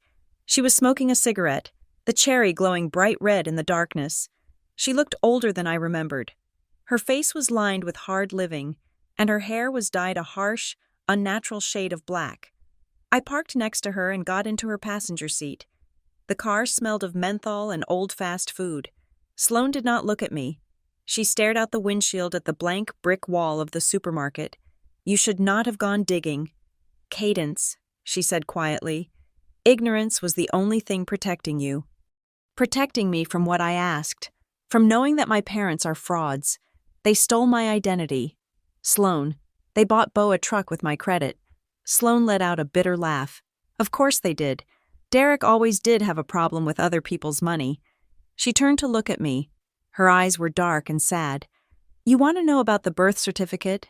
Yes. You were adopted, she said. It was a private placement. Closed records. You were 2 years old. That is why there are no baby pictures. You were a toddler when they got you. I felt a tear slide down my cheek, but I wiped it away angrily. Why lie, I asked. Why hide it? Being adopted is not a shameful thing. Plenty of people are adopted. Why treat it like a state secret because of the terms? Sloane said, taking a long drag of her cigarette. The terms Sloane exhaled a cloud of smoke. Cadence, your biological family. They were not nobodies. There was a tragedy. A bad one. You were the only survivor of a situation that made the papers 2 counties over. The state needed to place you quietly. Derek and Marla stepped up.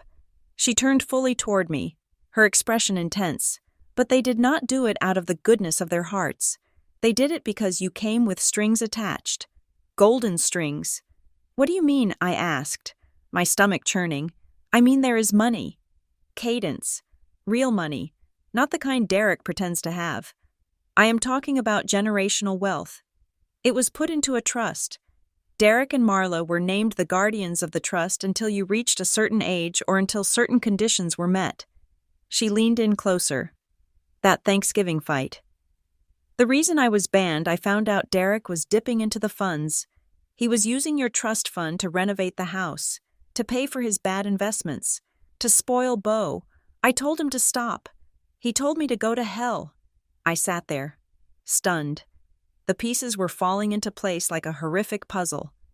The reason they never had money for me but always had money for Beau. The reason they refused to pay my hospital bill. They were not just hoarding their own money. They were stealing mine to fund their lifestyle. But why lock the drawer? I asked, why the secret now I am 28? Shouldn't I have access to this trust? That is the kicker, Sloane said. She reached into her jacket pocket and pulled out a crumpled, stained piece of paper.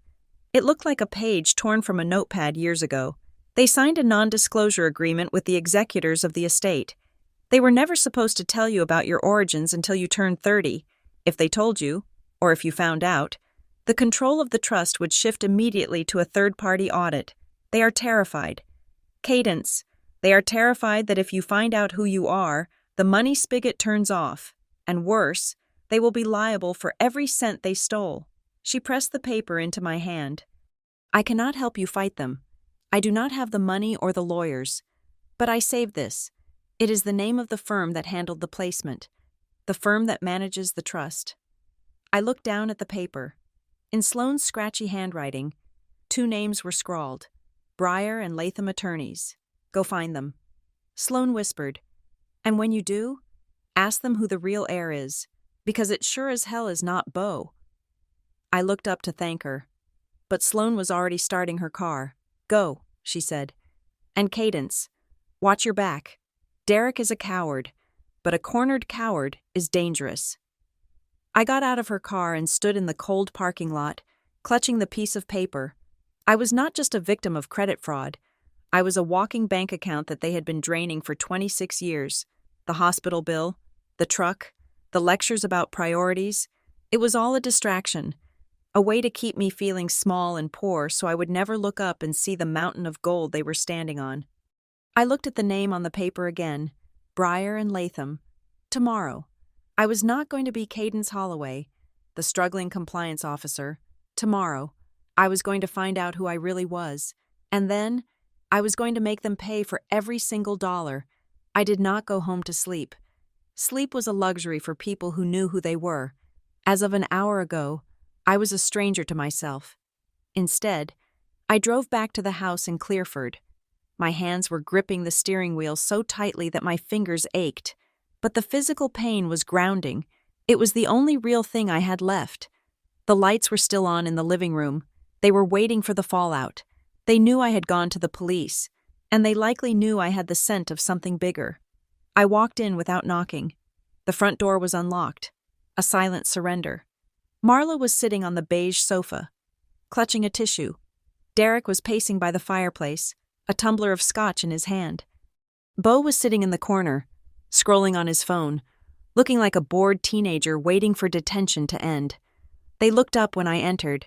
The air in the room was thick, suffocating, smelling of Marla's potpourri and Derek's expensive liquor. I spoke to Sloane. I said, the name hit the room like a grenade.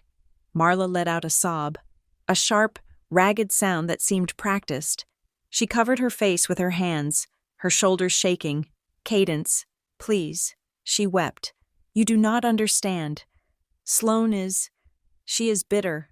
She has always been jealous of our family. I did not move. I stood in the entryway, keeping my distance, as if the carpet were made of lava. She told me about the adoption. Mom. She told me about the closed records, and she told me about the money. Derek stopped pacing. He took a long swallow of his drink and turned to face me. His face was flushed, his eyes hard. She had no right, he said, his voice low. That was a private family matter. A private family matter, I repeated, my voice steady, cutting through the tension. You let me believe I was your biological daughter for 28 years. You let me feel like the black sheep, the genetic anomaly who did not fit in, while you sat on a secret that explained everything. Marla looked up, her eyes red and streaming. We wanted you to feel like you belonged, she cried. We wanted you to be a Holloway. If we told you, you would have felt different. You would have felt like an outsider. We did it because we loved you. Cadence, we chose you. I looked at her. I looked at the woman who had told me 48 hours ago that paying for my medical emergency was not a priority. You did not choose me. I said, you chose a paycheck. Sloane told me about the trust. She told me I came with strings attached. Marla flinched. That is not true, she insisted, though her voice wavered. The money was just to help with your care. Raising a child is expensive. Cadence. You have no idea. The private schools, the braces, the clothes. I went to public school, I said coldly. I never had braces, and I bought my own clothes starting at age 16. So tell me, Marla, where did the money go? Did it go into the house? Did it go into Beau's hockey gear? Did it go into the truck sitting in the driveway? Derek slammed his glass down on the mantel. Enough, he shouted. You are ungrateful. We took you in when you had no one. We gave you a home. Yes, there was a stipend. Yes, there were funds. But we managed them as we saw fit, for the good of the entire family. That is how a family works. The good of the family. I said, which really just means the good of Beau. Bo looked up from his phone, his face twisting into a scowl. "Why do you always bring me into this?" he snapped.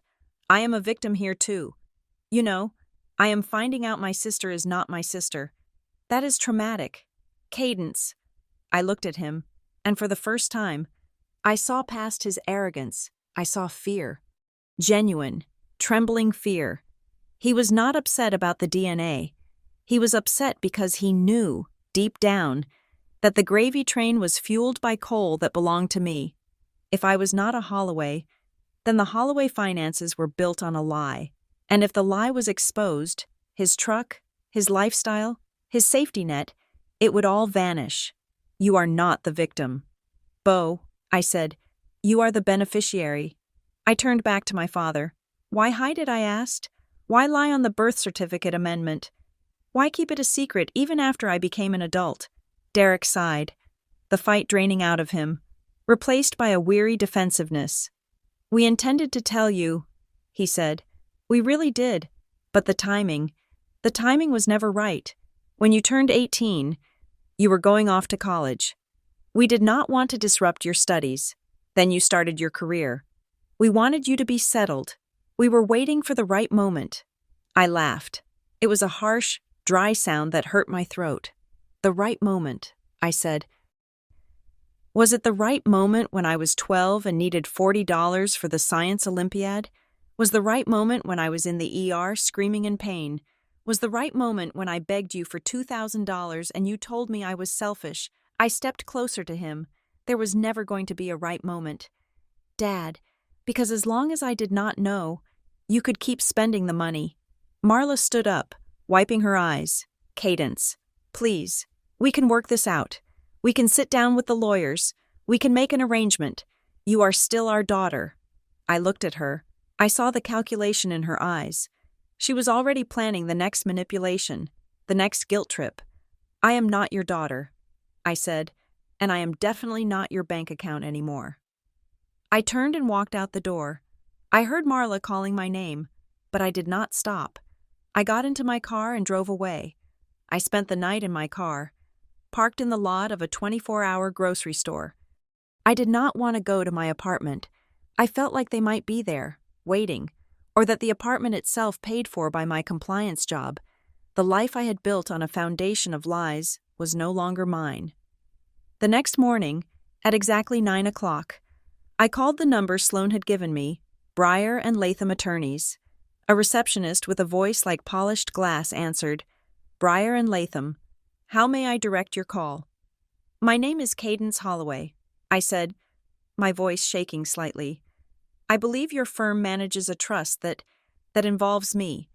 I was told to contact you regarding an adoption placement from 26 years ago." There was a pause, a click of a keyboard.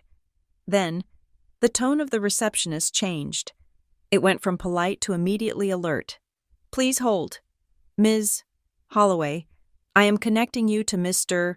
Sterling immediately." 30 minutes later, I was sitting in the waiting room of Breyer and Latham.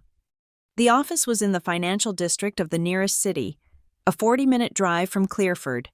It was a world away from the diner with the cracked vinyl seats. The floors were marble. The furniture was leather that smelled like money. The silence was absolute, insulated by thick glass and heavy doors. I looked down at my clothes. I was wearing the same jeans and sweater I had worn yesterday. I felt small. I felt like a fraud. A door opened, and a man stepped out. He was tall, silver-haired, wearing a suit that cost more than my car. He did not look like a shark. He looked like a fortress. "Ms. Holloway," he asked. "I am Arthur Sterling, senior partner. Please, come in." I followed him into a corner office that overlooked the city skyline. He gestured for me to sit. He did not sit behind his desk. He sat in the chair opposite me, creating a sense of intimacy, or perhaps interrogation. He placed a file on the low table between us. It was thick. The label was just a series of numbers. "You have questions," he stated. It was not a question. "I found out I was adopted." I said, "My aunt, my father's sister. She told me this firm handled it. She said there was trust. Mr. Sterling nodded slowly. He tented his fingers. We have been waiting for this day. Cadence. Can I call you Cadence? Yes. The terms of the guardianship set up by your biological family were very specific, he said. The existence of the trust and your true parentage were to be revealed to you upon your 25th birthday. I frowned. I am 28. Mr. Sterling's eyes narrowed slightly. Precisely. We sent notification letters to the guardians, Mr. and Mrs. Holloway, 3 years ago. They responded that you were emotionally unstable at the time, and that revealing this information would be detrimental to your mental health. They invoked a clause allowing for a delay in revelation if it is in the beneficiary's best interest. They petitioned for an extension until your 30th birthday. My blood boiled, emotionally unstable. 3 years ago, I had just been promoted at work. I was the most stable person in that family. They had lied to the lawyers to keep the secret buried for 5 more years. They lied. I said, they wanted to keep control of the money. Mr. Sterling did not look surprised. We suspected as much. He said, however, without you present to contradict them. Our hands were tied by the original trust language. But now that you are here, the extension is void. He opened the file. But before we proceed to the financials, I need to ask you something. It is a formality, but a necessary one. He looked me dead in the eye. Have you ever heard the name Mercer? I stared at him. The name bounced around my brain. Mercer. There was a Mercer Avenue in the fancy part of the city. There was a Mercer wing at the regional hospital. It was a name associated with old money, with steel mills and railroads from a century ago. It was a name that appeared on plaques and library donations. I know the name. I said, it is in the library downtown. But I do not know any Mercers. Mr. Sterling nodded. He reached into the file and pulled out a small, sealed kit. It looked like the medical kits I used for field compliance testing, but cleaner. This is a DNA collection kit, he said. We need to establish a biological link to finalize the transfer of the trust. We have the reference samples on file. Reference samples from whom I asked, from your grandmother. He said, Eleanor Mercer. I sat back. The breath knocked out of me. Eleanor Mercer, the matriarch of one of the wealthiest families in the state. My grandmother, I whispered. Mr. Sterling leaned forward. Cadence, the story of your birth is complex. It involves a daughter who ran away, a marriage that was disapproved of, and a tragic accident that left an infant orphaned. The Mercer family has been looking for you, or rather, watching over you from a distance since the day you were placed with the Holloways. The arrangement was meant to give you a normal life, away from the spotlight of the Mercer name, until you were ready. He pushed the DNA kit toward me. But if what you are telling me is true, if the Holloways have failed in their fiduciary duties and lied to keep you in the dark, then the definition of a normal life has been violated. I looked at the swab. I thought about the $2,000 hospital bill. I thought about Marla saying priorities. I thought about the truck. They had taken money from the Mercers, my money, and used it to buy themselves a life, while telling me I was worthless. I took the kit. So, if this matches, I said, I get the trust fund, Mr. Sterling paused. A small, grim smile touched his lips. Cadence, he said, his voice dropping to a whisper that sounded like thunder. It is not just a trust fund. Eleanor Mercer passed away 4 months ago. The direct line of succession was broken when your mother died. He tapped the table with his index finger. If this DNA matches, you are not just a beneficiary, you are the sole surviving heir to the Mercer estate. I stared at him. The room seemed to tilt. Heir. Not just enough money to pay a hospital bill, not just enough to buy a truck, enough money to buy the dealership. I realized then why Derek and Marla had been so terrified. They were not just hiding a savings account. They were hiding an empire, and they had treated the Empress like a servant. I opened the kit. Let us do it, I said. The cotton swab inside my cheek felt invasive, a dry, scratchy reminder that my identity was currently being harvested for a laboratory in a sterile facility somewhere upstate. I swirled it around for the required 15 seconds, my eyes fixed on the panoramic view of the city skyline behind Arthur Sterling. It was a view that cost money, serious money, the kind of money that built skyscrapers and funded wings of hospitals, the kind of money I apparently came from, yet had never seen a dime of. I placed the swab into the plastic tube and sealed it. Mr. Sterling took it with a gloved hand, his movements precise and ceremonial, before placing it into a biohazard bag and handing it to a paralegal who had appeared silently at the door. "We put a rush on this," Mr. Sterling said, stripping off his gloves. "We should have a preliminary confirmation within the hour. The Mercer estate maintains a complete genetic profile for succession planning. It is thorough." He sat back down, folding his hands on the mahogany desk. The atmosphere in the room shifted.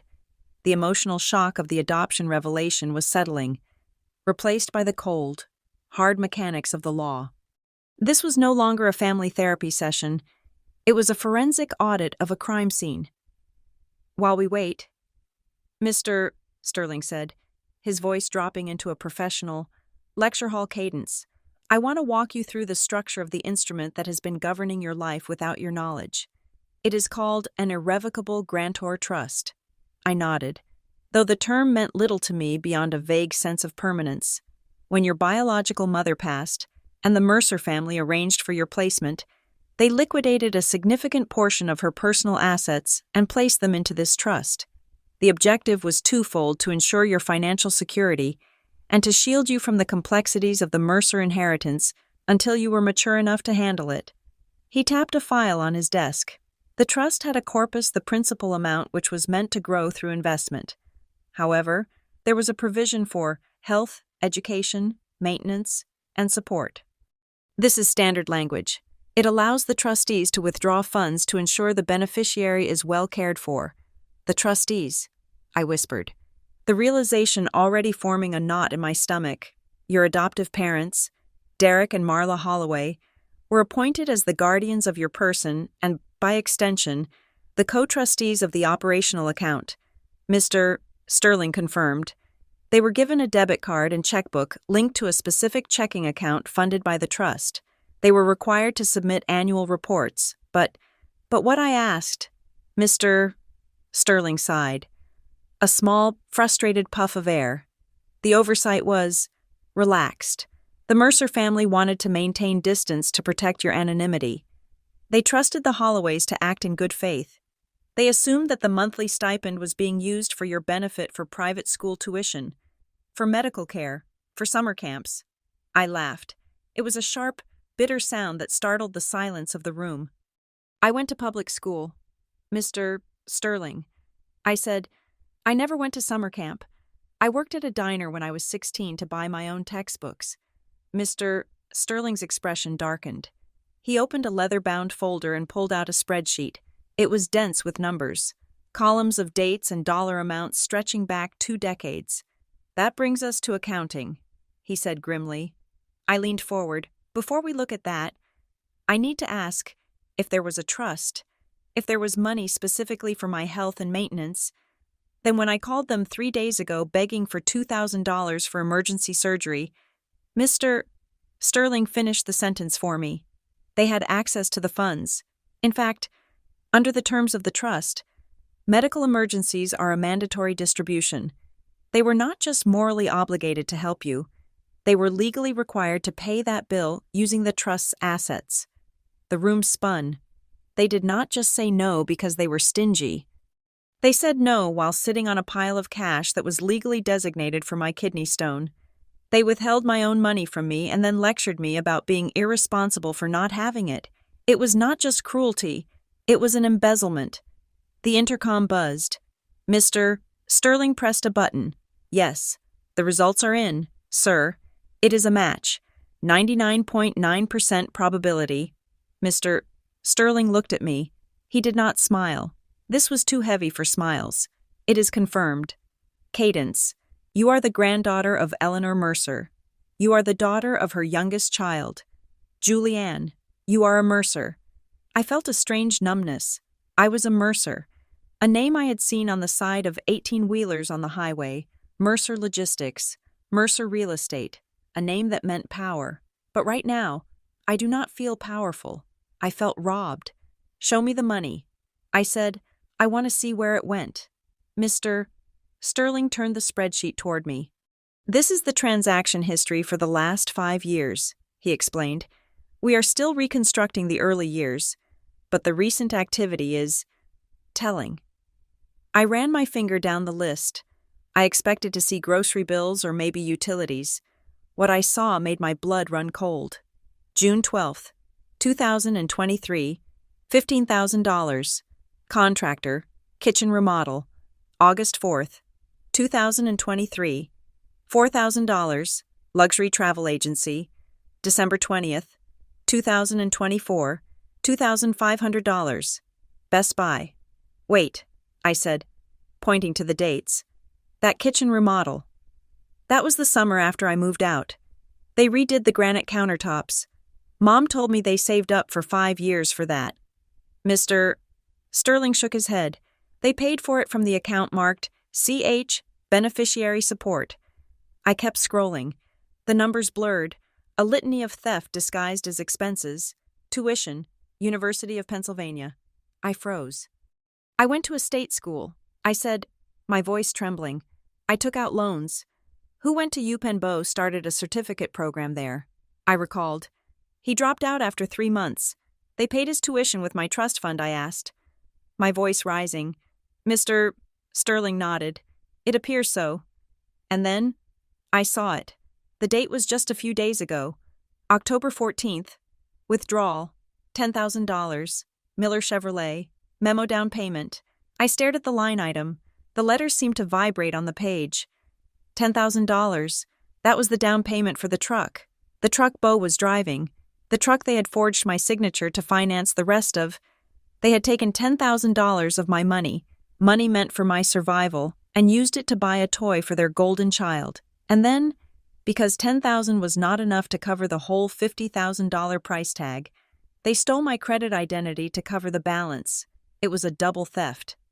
They used my past assets to destroy my future credit, and right above that transaction, 3 days prior, was a deposit. Deposit monthly stipend, $4,000.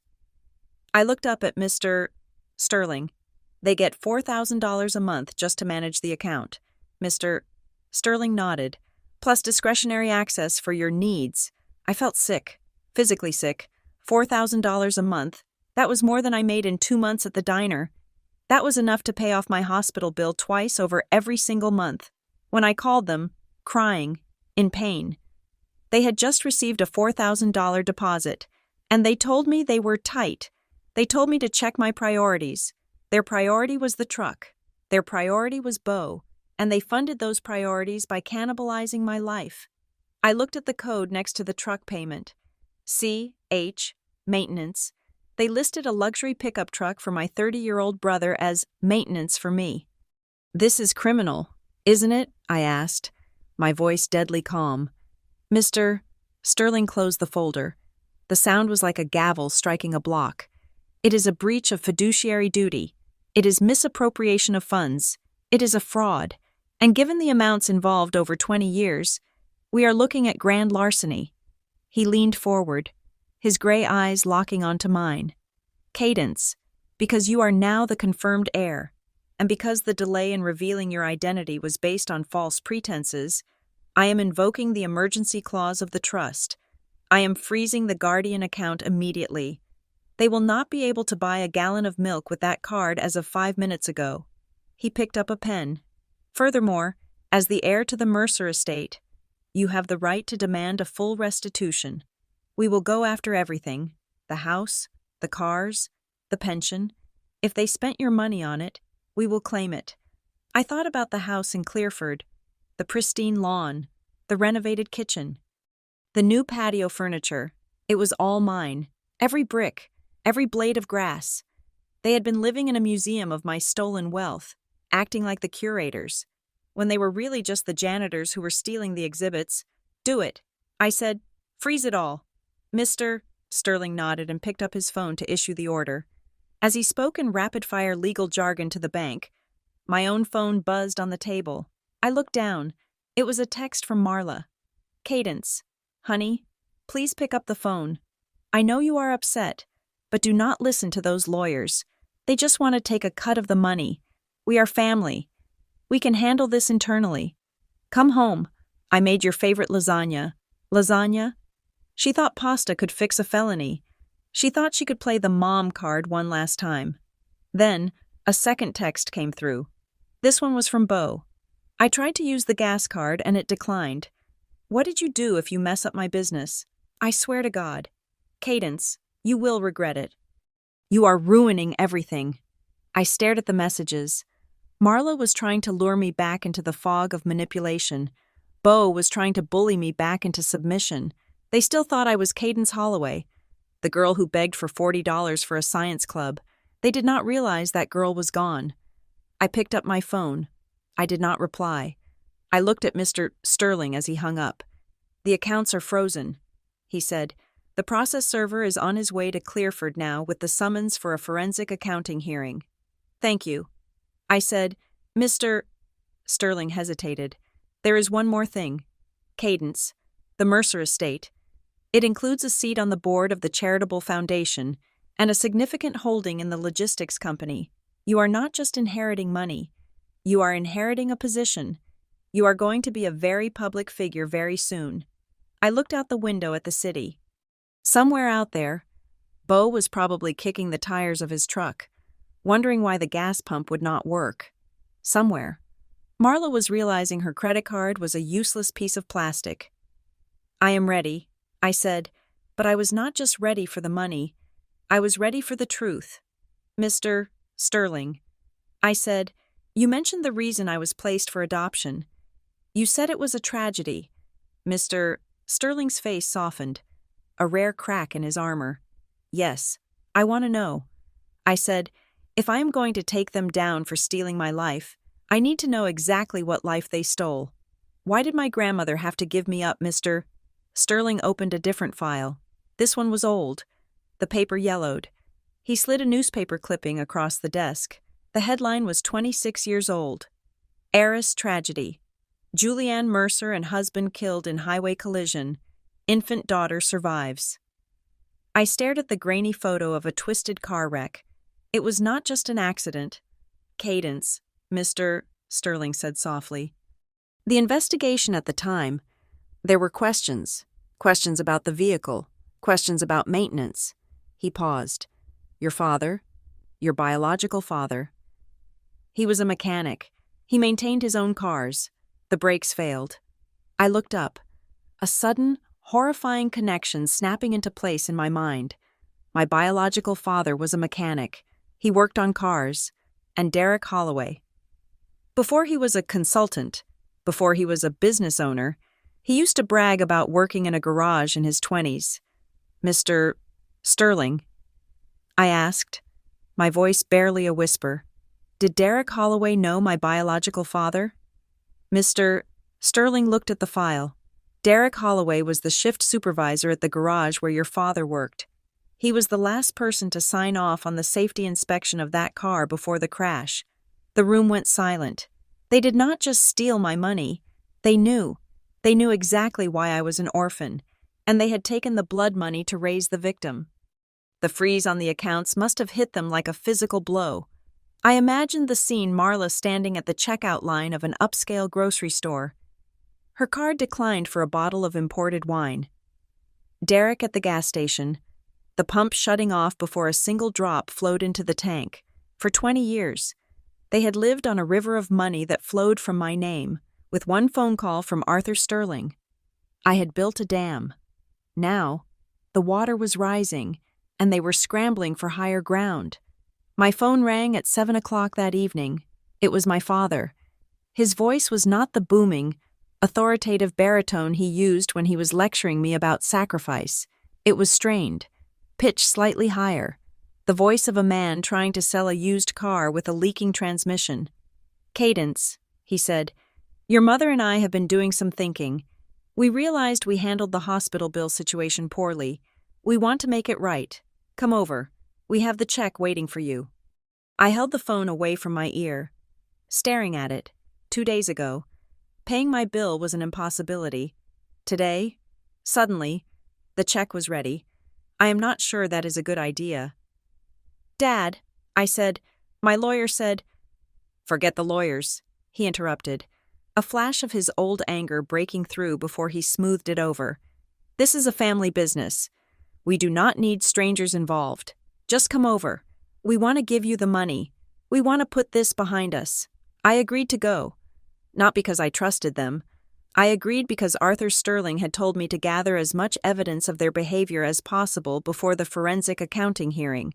He had advised me to record everything. I drove to the house in Clearford with a digital recorder running in my pocket. The house looked the same as it always did, imposing. Manicured, a fortress of suburban success. But now, when I looked at the fresh landscaping and the new roof, I did not see my parents' hard work. I saw my trust fund. I saw the ghost of the Mercer fortune plastered over every surface. When I walked inside, the atmosphere was bizarrely staged. The lights were dimmed. There was soft jazz playing. Marla had set out a tea service on the coffee table, the good china that was usually reserved for company. Beau was there, too. He was sitting in the armchair, looking sulky and diminished without his truck keys twirling in his hand. The truck was in the driveway, but I guessed it was low on gas, and without the credit card, it was nothing more than a 2-ton paperweight. Cadence, Marla said, standing up to hug me. I stiffened, not returning the embrace. She smelled of desperation and expensive perfume I had likely paid for. Sit down, sweetheart, she cooed. I sat on the edge of the sofa. I did not touch the tea. We have it right here, Derek said. He reached into his jacket pocket and pulled out a check. He placed it on the coffee table and slid it toward me. I looked at it. It was made out to Cadence Holloway. The amount was written in careful cursive, $2,041.33. It was the exact amount of my hospital bill. There, Derek said, spreading his hands as if he had just performed a magic trick. Paid in full. We moved some things around. We prioritized you. Just like you wanted. I looked at the check. It was drawn from a personal account I did not recognize. Likely one of the few they had kept separate from the trust. Or perhaps they had pawned something that afternoon. Thank you, I said, reaching for it. Derek's hand shot out and covered the check. Ah, just one thing, he said, smiling tightly. Just a formality. Since we are settling this debt, we just need you to sign a little acknowledgement, so we are all on the same page. No hard feelings. He pulled a document from under the tea tray. It was a single sheet of paper, typed up on their home computer. I picked it up. Family settlement agreement. I, Cadence Holloway, hereby accept the sum of $2,041.33 as full and final payment for any and all claims, financial or otherwise, against Derek and Marla Holloway. I agree that this payment resolves all disputes regarding family finances and waive my right to any future legal action. I read it twice. The language was clumsy, clearly drafted by Derek using a template he found online, but the intent was lethal. They were trying to buy my silence for $2,000. They were trying to get me to sign away my right to the millions they had stolen by reimbursing me for a kidney stone. I looked up at them. You have got to be kidding me. I said, what Marla asked, her eyes wide and innocent. It is just a receipt. Cadence. To say we paid you? It is a waiver. Mom, I said, my voice rising. It says I waive my right to any future legal action. You want me to sign away the trust fund for $2,000? Derek's smile vanished. The friendly salesman mask dropped, revealing the cornered animal underneath. It is a fair offer. Cadence, he said, his voice hard. You get your medical bills paid. You get to walk away debt-free. If you keep listening to those fancy lawyers, you are going to end up with nothing. Lawyers drain estates. They will take it all in fees. We are trying to protect you. Protect me, I asked. Like you protected me when you used my money to remodel this kitchen. Like you protected me when you bought Beau a truck with my down payment. I stood up. I am not signing this. Derek stood up too, looming over me. If you walk out of here without signing that, Cadence, you are making a mistake that will haunt you. Do you think people will be on your side? You are suing your own parents, the people who changed your diapers, the people who took you in when nobody else wanted you. Nobody else wanted me. I challenged myself. The Mercers wanted me. You just made sure they never got to speak to me. Marla burst into tears. It was instantaneous. A switch flipped by the mention of the Mercers. We loved you, she wailed. I raised you. I sat up with you when you had the chicken pox. I baked cupcakes for your class. Does that mean nothing? You are so ungrateful. Cadence, you are measuring our love in dollars and cents. I am measuring your theft in dollars and cents. Marla, I said, and right now, the balance is heavily in my favor. Bo jumped up from his chair. You are ruining everything, he shouted, pointing a finger at me. I have contracts lined up for the landscaping business. If the truck gets repossessed, I lose those contracts. I lose my reputation. Your reputation, I laughed. Bo, you do not have a reputation. You have a shiny truck and a credit score that belongs to me. You never wanted a business. You wanted a prop? I just wanted a chance. He screamed, his face turning red. You always had it easy. You were always the smart one, the one with the job. I needed a leg up. And now you are taking it all away because you are greedy. You are the greedy one. Cadence. I looked at the three of them. My father, the bully, my mother, the manipulator, my brother, the parasite. I have one question, I said, my voice cutting through the noise. The room went quiet. If the trust fund was for my maintenance, for my support, why did the money flow to him? I pointed at Bo. Why was his tuition paid? Why was his truck paid? Why were his credit card bills paid, if you loved me so much? Why was I the one working double shifts while he played video games in a house paid for by my grandmother's silence? Absolute, heavy silence. They could not answer, because the answer was simple. They did not see me as a person. They saw me as a host organism, and Bo was the virus they were nurturing. I did not wait for an answer. I picked up the check from the table. I am taking this, I said, because it is mine. It is a fraction of what you owe me. But I am not signing your paper. Derek lunged forward, grabbing my wrist. Give that back, he snarled. I pulled my arm back, staring him down. Touch me, Dad, and I will add assault to the list of charges. The recording on my phone is already running. He froze. His eyes darted to my pocket. He let go of my wrist as if it were burning hot. Get out, he whispered. You are dead to us. I walked to the door. I felt a strange sense of lightness. The worst they could do was reject me, and I realized they had rejected me 26 years ago. I was just finally accepting the paperwork. I drove back to my apartment, my heart racing. I needed to call Mr. Sterling. I needed to tell him about the attempted settlement, but before I could dial, my phone buzzed. It was Aunt Sloan. Cadence. Are you safe? She asked, her voice urgent. I just left their house. I said, they tried to get me to sign a waiver. Listen to me, Sloan said. I remembered something else. Something important. The agreement they signed with the Mercer estate. It had a penalty clause, a massive one. What kind of penalty if they failed to disclose your identity by the deadline, or if they were found to be using the funds for non-beneficiary purposes? They do not just lose the trust. They become personally liable for a refund. I know. Sterling said we could sue them. No. Cadence, you do not understand. It is not just a refund. It is triple damage. It is a punitive clause the Mercers put in because they did not trust Derek. If the court finds they acted in bad faith, they owe the estate 3 times what they stole. They will lose the house. They will lose their retirement. They will be destitute. I gripped the phone. They know this. Sloan said, Derek knows this. He read that contract 1,000 times trying to find loopholes. That is why they are desperate. They are not fighting for the truck anymore. They are fighting to stay out of a homeless shelter. And there is one more thing, she added, her voice dropping. The safety inspection? What about it? I asked, my blood running cold. Derek signed off on your father's car. But there was a rumor, just a rumor in the family back then, that Derek was in debt to some bad people. Gambling debts, and after the accident, after you were placed with them and the stipend checks started coming, the debts disappeared. I felt the car sway, even though I was parked. Are you saying, I am saying Derek Holloway is a man who solves problems with other people's lives. Sloane said, "Watch your back." I hung up. I walked into my apartment and locked the deadbolt. I pushed a chair under the doorknob. I sat down at my laptop and drafted an email to Arthur Sterling. Subject urgent.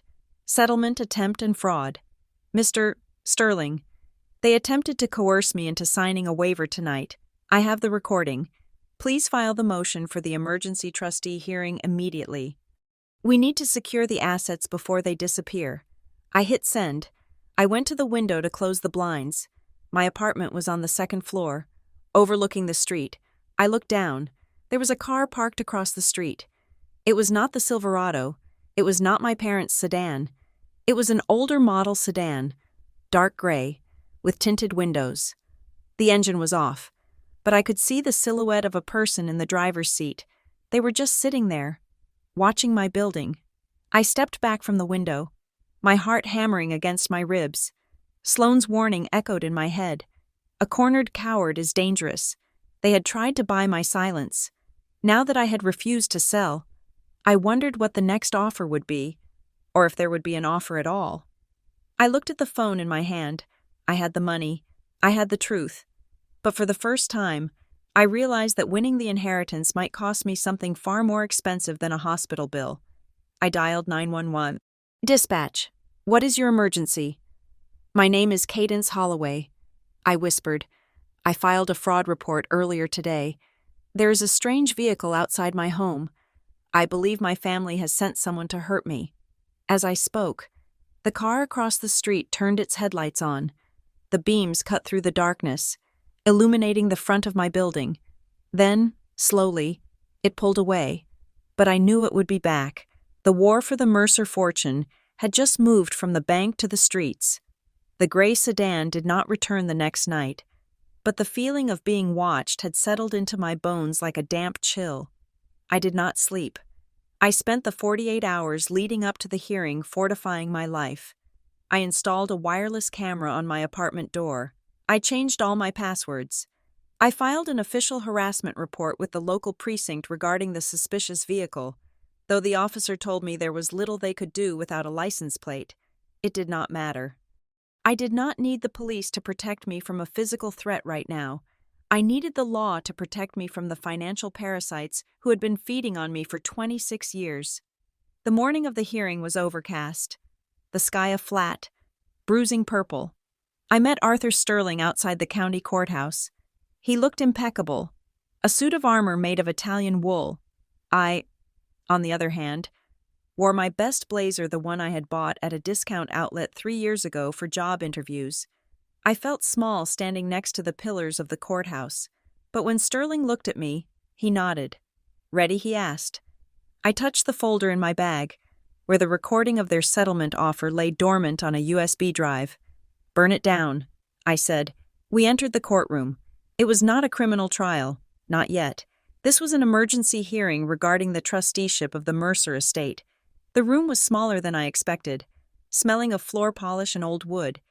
The Holloways were already there. They sat at the defendant's table. Derek was wearing his Sunday suit, but it looked tight across the shoulders, as if the stress of the last few days had physically bloated him. Marla was wearing a conservative dress and a string of pearls that I now realized were likely bought with my tuition money. Bo was squeezed between them, looking less like a businessman and more like a child called to the principal's office. He wouldn't look at me. Their lawyer was a man named Mr. Gantry. I knew him by reputation. He was a strip mall attorney who handled DUIs and zoning disputes. He looked out of his depth the moment Arthur Sterling placed his briefcase on the table. The Honorable Judge Vance swept in, her robes billowing. She was a woman in her 60s with eyes that looked like they could cut glass. "We are here on the matter of the Mercer Trust versus Holloway," she announced. "The plaintiff has filed a motion for an emergency freeze of assets and a forensic accounting audit. Mr. Sterling stood up. He did not shout. He did not pace. He simply opened a binder. "Your Honor," he began, his voice filling the room. "For 26 years, the defendants, Derek and Marla Holloway, were entrusted with the care of the plaintiff, Cadence Holloway now identified as the sole heir to the Mercer estate. That trust came with a stipendiary account strictly designated for the health, maintenance, and support of the beneficiary. He held up a piece of paper. 3 days ago, the beneficiary suffered a medical emergency. She requested assistance from the trustees for a bill totaling $2,041. The trustees refused, claiming a lack of liquidity. Yet, on that very same day, the trust account showed a balance of over $400,000 in liquid cash. Judge Vance looked over her glasses at the Holloway table. Mr. Gantry stood up, adjusting his tie nervously. Your Honor, if I may. My clients admit that they declined the specific request, but it was a parenting decision. They believed in teaching their daughter, the beneficiary, the value of independence. The funds in the trust were commingled with household expenses because, well, raising a child is a holistic endeavor. The money was used to maintain the home she lived in, the car she was driven in. It was all for the family unit. Sterling didn't even look at Gantry. He just turned the page of his binder. The family unit, Sterling repeated dryly. Your Honor, we have preliminary bank records that show a very specific definition of family unit. He walked to the evidence table and laid out 3 large charts. Exhibit A, Sterling said. August 2024. A withdrawal of $8,000. Memo, landscape architecture. This coincides with the installation of a koi pond in the defendant's backyard. The beneficiary had moved out of the home 6 years prior. Exhibit B, he continued. January 2025. A payment of $5,000 to a luxury resort in Cancun. The beneficiary was not invited on this trip. In fact, she was working double shifts at that time. Marla shifted in her seat. Derek was staring straight ahead. His jaw clenched so hard, a muscle feathered in his cheek. And finally, Exhibit C, Sterling said, his voice dropping an octave. October 14th, 2025. A wire transfer of $10,000 to Miller Chevrolet. This served as the down payment for a 2025 Silverado truck. The title of this vehicle is in the name of Bo Holloway, the trustee's biological son. Sterling turned to look at Bo. Does the court understand that a luxury truck for a 29-year-old man constitutes support for the beneficiary? Judge Vance turned her gaze to Derek Holloway. Mr. Holloway, she asked, her voice deceptively mild. Can you explain how your son's truck benefits the plaintiff? Derek stood up. He looked sweaty. Your Honor, he stammered. It was an investment. Bo is starting a business. If the business succeeds, he can help support his sister. We were thinking of the long-term stability of the clan. The clan, Judge Vance repeated. That is a novel legal term for misappropriation of funds. But we are not done, Your Honor. Sterling interrupted. The theft of the cash is only half the story. He signaled to his paralegal, who handed him a new document. When the $10,000 was insufficient to cover the purchase price of the vehicle, the defendants required a cosigner to secure financing. They did not ask the plaintiff. Instead, they accessed a dormant email account created for the plaintiff during her high school years, an account they controlled. Sterling placed the affidavit from the dealership on the bench. This is a sworn statement from the finance manager at Miller Chevrolet. It confirms that the electronic signature for Cadence Holloway originated from an IP address registered to the Holloway residence. Furthermore, the confirmation email was sent from cadencescholar2015@gmail.com. Sterling turned to the defense table. We subpoenaed the login history of that email account. Your Honor, it was accessed on the morning of October 14th from a mobile device, specifically, an iPhone 15 Pro. He paused for effect. The device is registered to Marla Holloway. The room went silent. You could hear the hum of the air conditioning. I looked at my mother. Marla's face had gone the color of ash. She looked at Derek, then at Bo, then back at the judge. Mr. Gantry looked at his clients. He clearly did not know this part. Mrs. Holloway, Judge Vance asked, Did you sign your daughter's name to a $50,000 loan? Marla stood up, her hands trembling. I did not mean to. Bo said it was okay, she blurted out. Bo's head snapped up. What he shouted. Marla turned to her son. Panic overriding loyalty. You told me she wouldn't mind. You said, Mom, just sign it. Katie won't care. She never checks her credit. You were standing right there. Bo. You handed me the phone. Bo jumped up, knocking his chair back. You liar, he screamed. You told me you talked to her. You said, Don't worry, sweetie. Daddy and I handled it. I didn't know you forged it. I thought she agreed. Derek stood up and slammed his hand on the table. Shut up. Both of you, shut up. Oh, do not play innocent, Derek Marla shrieked, her voice cracking. Who do you think came up with the idea to use the trust for the down payment? You said, There is plenty in the kitty. Nobody looks at the statements. You told me it was safe. I watched them. The perfect family. The Holloway unit. They were tearing each other apart like starving rats in a cage. They were not trying to save me. They were not even trying to save the money anymore. They were trying to stay out of jail. I felt a hand on my arm. It was Sterling. He leaned down. Do you want to say something? I stood up. The bickering at the defense table stopped. They all looked at me. Derek, red-faced and panting. Marla, weeping. Bo, looking terrified.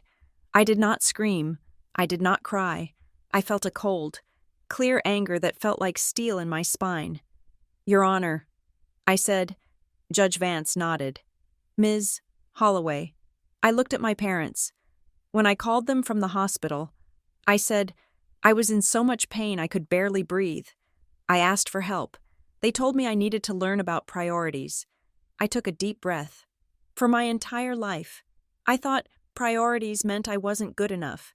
I thought it meant I had to work harder to be worth their love. But looking at them now, looking at the way they spent my grandmother's money on vacations and trucks while I worked to pay my rent, I realized I was wrong. I looked at Derek dead in the eye. They call it priorities. I call it stealing. They stole my past to pay for their future, and I am done paying. I sat down. Judge Vance looked at the defendants for a long moment. She looked at the bank records. She looked at the fraud affidavit. This court has seen enough for a preliminary ruling, she stated. She banged her gavel. Effective immediately. All assets held in the Mercer Trust are frozen. Furthermore, I am issuing a temporary restraining order on the personal assets of Derek and Marla Holloway, pending a full forensic audit to determine the extent of restitution required. The vehicle in question, the 2025 Silverado, is to be surrendered to the court-appointed trustee by 5 p.m. today. No, Bo cried out. That's my truck. I have work tomorrow. Judge Vance ignored him. Mr. Gantry, I suggest you advise your clients to find criminal defense counsel. The evidence regarding the loan application will be forwarded to the district attorney's office for review. She looked at me. We will reconvene in 2 weeks for the final disposition of the trust. Court is adjourned. The gavel banged again. I watched as bailiffs moved toward the Holloway table. Derek was slumped in his chair. Marla was sobbing into her hands. Bo was staring at the table, muttering to himself. They were finished. Arthur Sterling closed his binder. Good work. Cadence, he said. I looked at him. Is it over? Sterling hesitated. He looked around to make sure we were alone. Then he reached into his briefcase. Not quite. He pulled out a thick, cream-colored envelope. It was sealed with red wax. The seal was broken, but the paper looked old. This is the document I mentioned, he said quietly. The letter from your grandmother, Eleanor Mercer. It was held in escrow, only to be released upon the revelation of your identity or the dissolution of the guardianship. I took the envelope. My hands were shaking. What does it say? I asked. Sterling lowered his voice. The trust we froze today. The one they were stealing from, that was just the maintenance fund. It was the petty cash. Cadence. He pointed to the letter. Eleanor Mercer didn't just leave you money. She left you the controlling interest. But she knew about Derek. She knew about the mechanic. She suspected foul play in your parents' accident. But she couldn't prove it. So she set a trap. A trap. She knew that if Derek was corrupt, he would eventually steal from the maintenance fund. She wrote into the master will that if the guardians were ever found guilty of malfeasance, The entirety of their personal estate, their house, their pension, everything they own would immediately forfeit to the main estate to cover damages. He smiled, a shark-like grin. But more importantly, she named the successor, not just for the money, but to the company. He tapped the letter. You are not just rich, Cadence. You are the new CEO of Mercer Logistics, and the first decision you have to make involves the current regional manager of the Pennsylvania branch. I looked at him, confused. Who is the regional manager? Sterling opened the file one last time and pointed to a name on the org chart, Derek Holloway. I stared at the name. My father, my adoptive father, worked for my company. He was a consultant. Sterling corrected. A consultant paid a very handsome retainer to do very little. A job arranged by the estate to keep him close, to keep him happy so he would treat you well. I laughed. It started as a chuckle and turned into a full-blown laugh of disbelief. They were paid to raise me. They were paid to work for my family, and they still stole. Sterling nodded. The letter gives you full executive power. Cadence. You can fire him. You can evict them. You can strip them down to the studs. I looked across the room. Derek was arguing with the bailiff, trying to keep his watch. I held the letter in my hand. Let us go, I said. I have a company to run, and I have some personnel changes to make. The courtroom for the final hearing felt different than it had 2 weeks ago. The air was no longer thick with tension. It was heavy with the sterile, crushing weight of inevitability. The forensic accounting audit sat on the judge's bench. It was not a thin file. It was a binder the size of a phone book, tabbed with hundreds of red flags, each one representing $1 stolen from my future to pay for their vanity. I sat next to Arthur Sterling. I wore a new suit today. I had not bought it with the trust money, which was still frozen. I had bought it on my own credit card, the one I had finally unlinked from the family address. It felt like armor. Across the aisle, the Holloway family looked like a structure that had been condemned. Derek was gray-faced, his suit hanging loosely on him. Marla was not crying today. She was staring at the floor with a catatonic intensity, and Bo was vibrating with a mix of rage and terror, his leg bouncing up and down so hard it shook the table. Judge Vance entered. Everyone stood. She did not waste time with pleasantries. She sat down, put on her reading glasses, and placed her hand on the audit binder. We are back on the record in the matter of the Mercer Trust. She stated, the court has reviewed the findings of the forensic accountant. The results are unambiguous. She looked over her glasses at Derek and Marla. Over the course of 26 years, the trustees, Derek and Marla Holloway, have systematically siphoned funds designated for the beneficiary, Cadence Holloway. The audit confirms unauthorized withdrawals totaling over $1.2 million. $1.2 million. I heard a gasp from the gallery behind me, but I did not turn around. I just stared at the table. I thought about the $40 for the science club. I thought about ramen noodles. I thought about the nights I sat in the dark to save on electricity. $1.2 million. Judge Vance continued. These funds were used for home renovations, luxury vehicles, vacations, and the personal debts of the trustees. Furthermore, a significant portion was diverted to support a non-beneficiary, Bo Holloway, in direct violation of the trust's charter. She turned a page. Mr. Holloway, Mrs. Holloway, this court finds you in gross breach of fiduciary duty. You are hereby stripped of your role as trustees effective immediately. Marla let out a small whimper, but Derek remained stone-faced. Regarding restitution, Judge Vance said, her voice hardening, the court orders the immediate liquidation of the assets purchased with these stolen funds to repay the trust. This includes the primary residence in Clearford, the vacation timeshare, and all vehicles titled to the defendants. She paused, looking directly at Bo, specifically, the 2025 Chevrolet Silverado. The court has determined that the down payment was made with embezzled funds and the financing was secured through identity theft.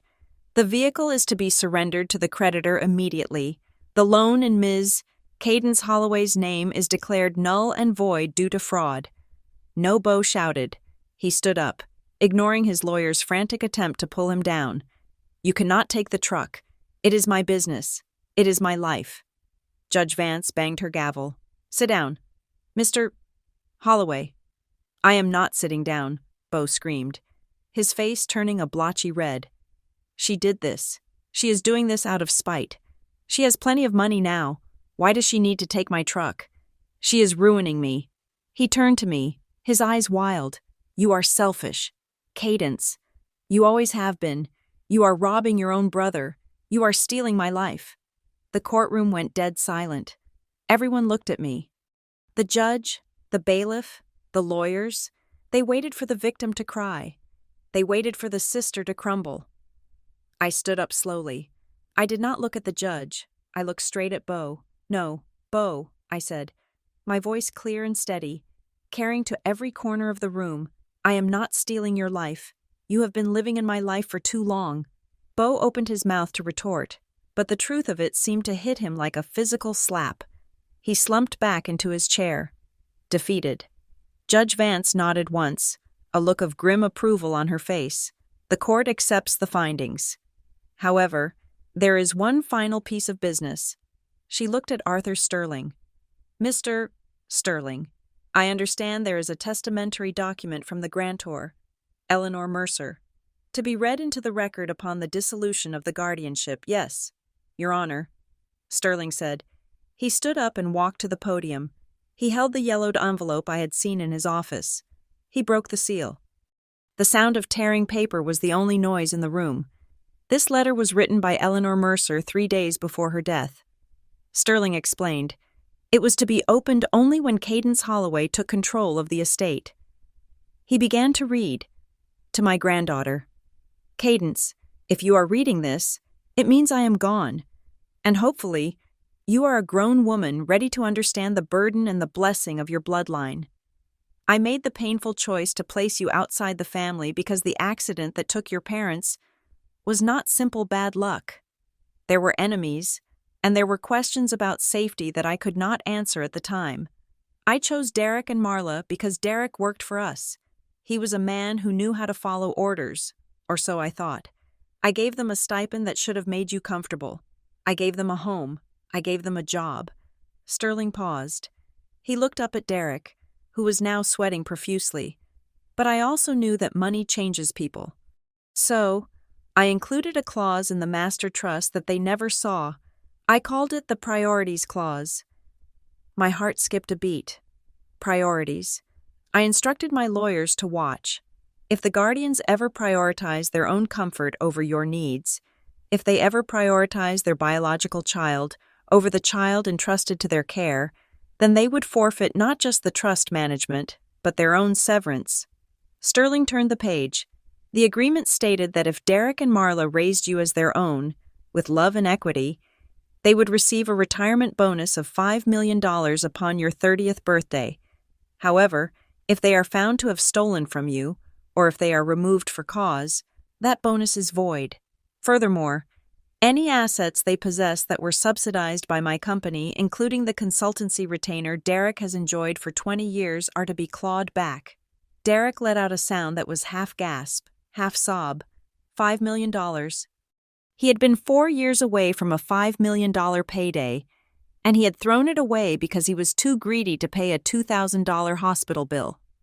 Sterling finished reading. "Cadence, you are the sole heir to Mercer Logistics. You are the only one who matters. Do not let them tell you that you owe them anything. They were employees who failed their performance review. Welcome home. Signed, Eleanor Mercer." Sterling closed the letter. Judge Vance looked at the Holloways. It appears the late Mrs. Mercer was a very wise woman. She noted, "The judgment stands. Mr. and Mrs. Holloway. You have 30 days to vacate the premises in Clearford. The property now reverts to the estate."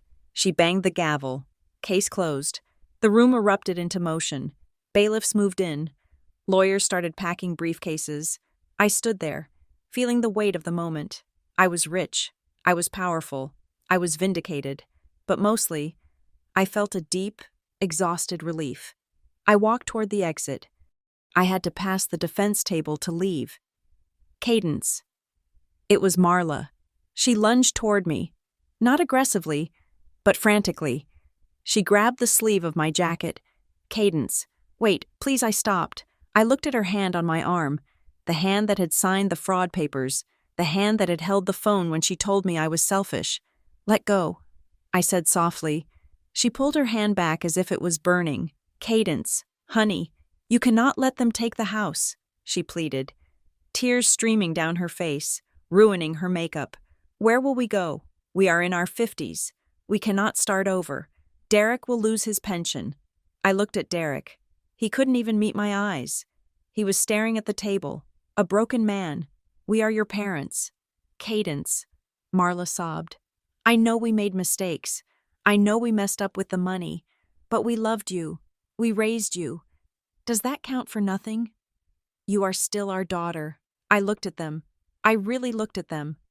I saw the fear, the greed, and the absolute lack of genuine remorse. They were sorry they got caught. They were sorry they lost the $5 million. They were not sorry they hurt me. I took a step back, creating a physical boundary between us. You are right. Marla, I said, I was your daughter. I was your daughter when I cooked my own dinner at 10 years old. I was your daughter when I worked at the diner to buy school supplies. I was your daughter when I tried so hard to be perfect so you would notice me. I paused, my voice dropping to a whisper that cut through her sobbing. I was your daughter until the moment I called you in pain, begging for help. You told me my health was not a priority, but it was just money. Marla cried. It was just $2,000. Exactly. I said. I looked at Beau, then at Derek, then back at her. $2,000. That was the price tag you put on our relationship. That was the amount it took for me to see the truth. You sold me out for the price of a used laptop. So do not stand here and talk to me about love. You made your transaction. Now live with the receipt. I turned and walked away. Cadence, Marla screamed behind me. Cadence, please. I pushed open the heavy wooden doors of the courtroom and stepped out into the hallway. The air was cooler here, cleaner. Arthur Sterling was waiting for me. Are you all right? He asked. I took a deep breath. Yes, I said. I am. What do you want to do now? He asked. We can go to the office and start the transfer of assets. We can set up new accounts. I shook my head. Not yet. I said, first, I need to do one thing. I pulled out my checkbook, my new one, linked to the Mercer estate.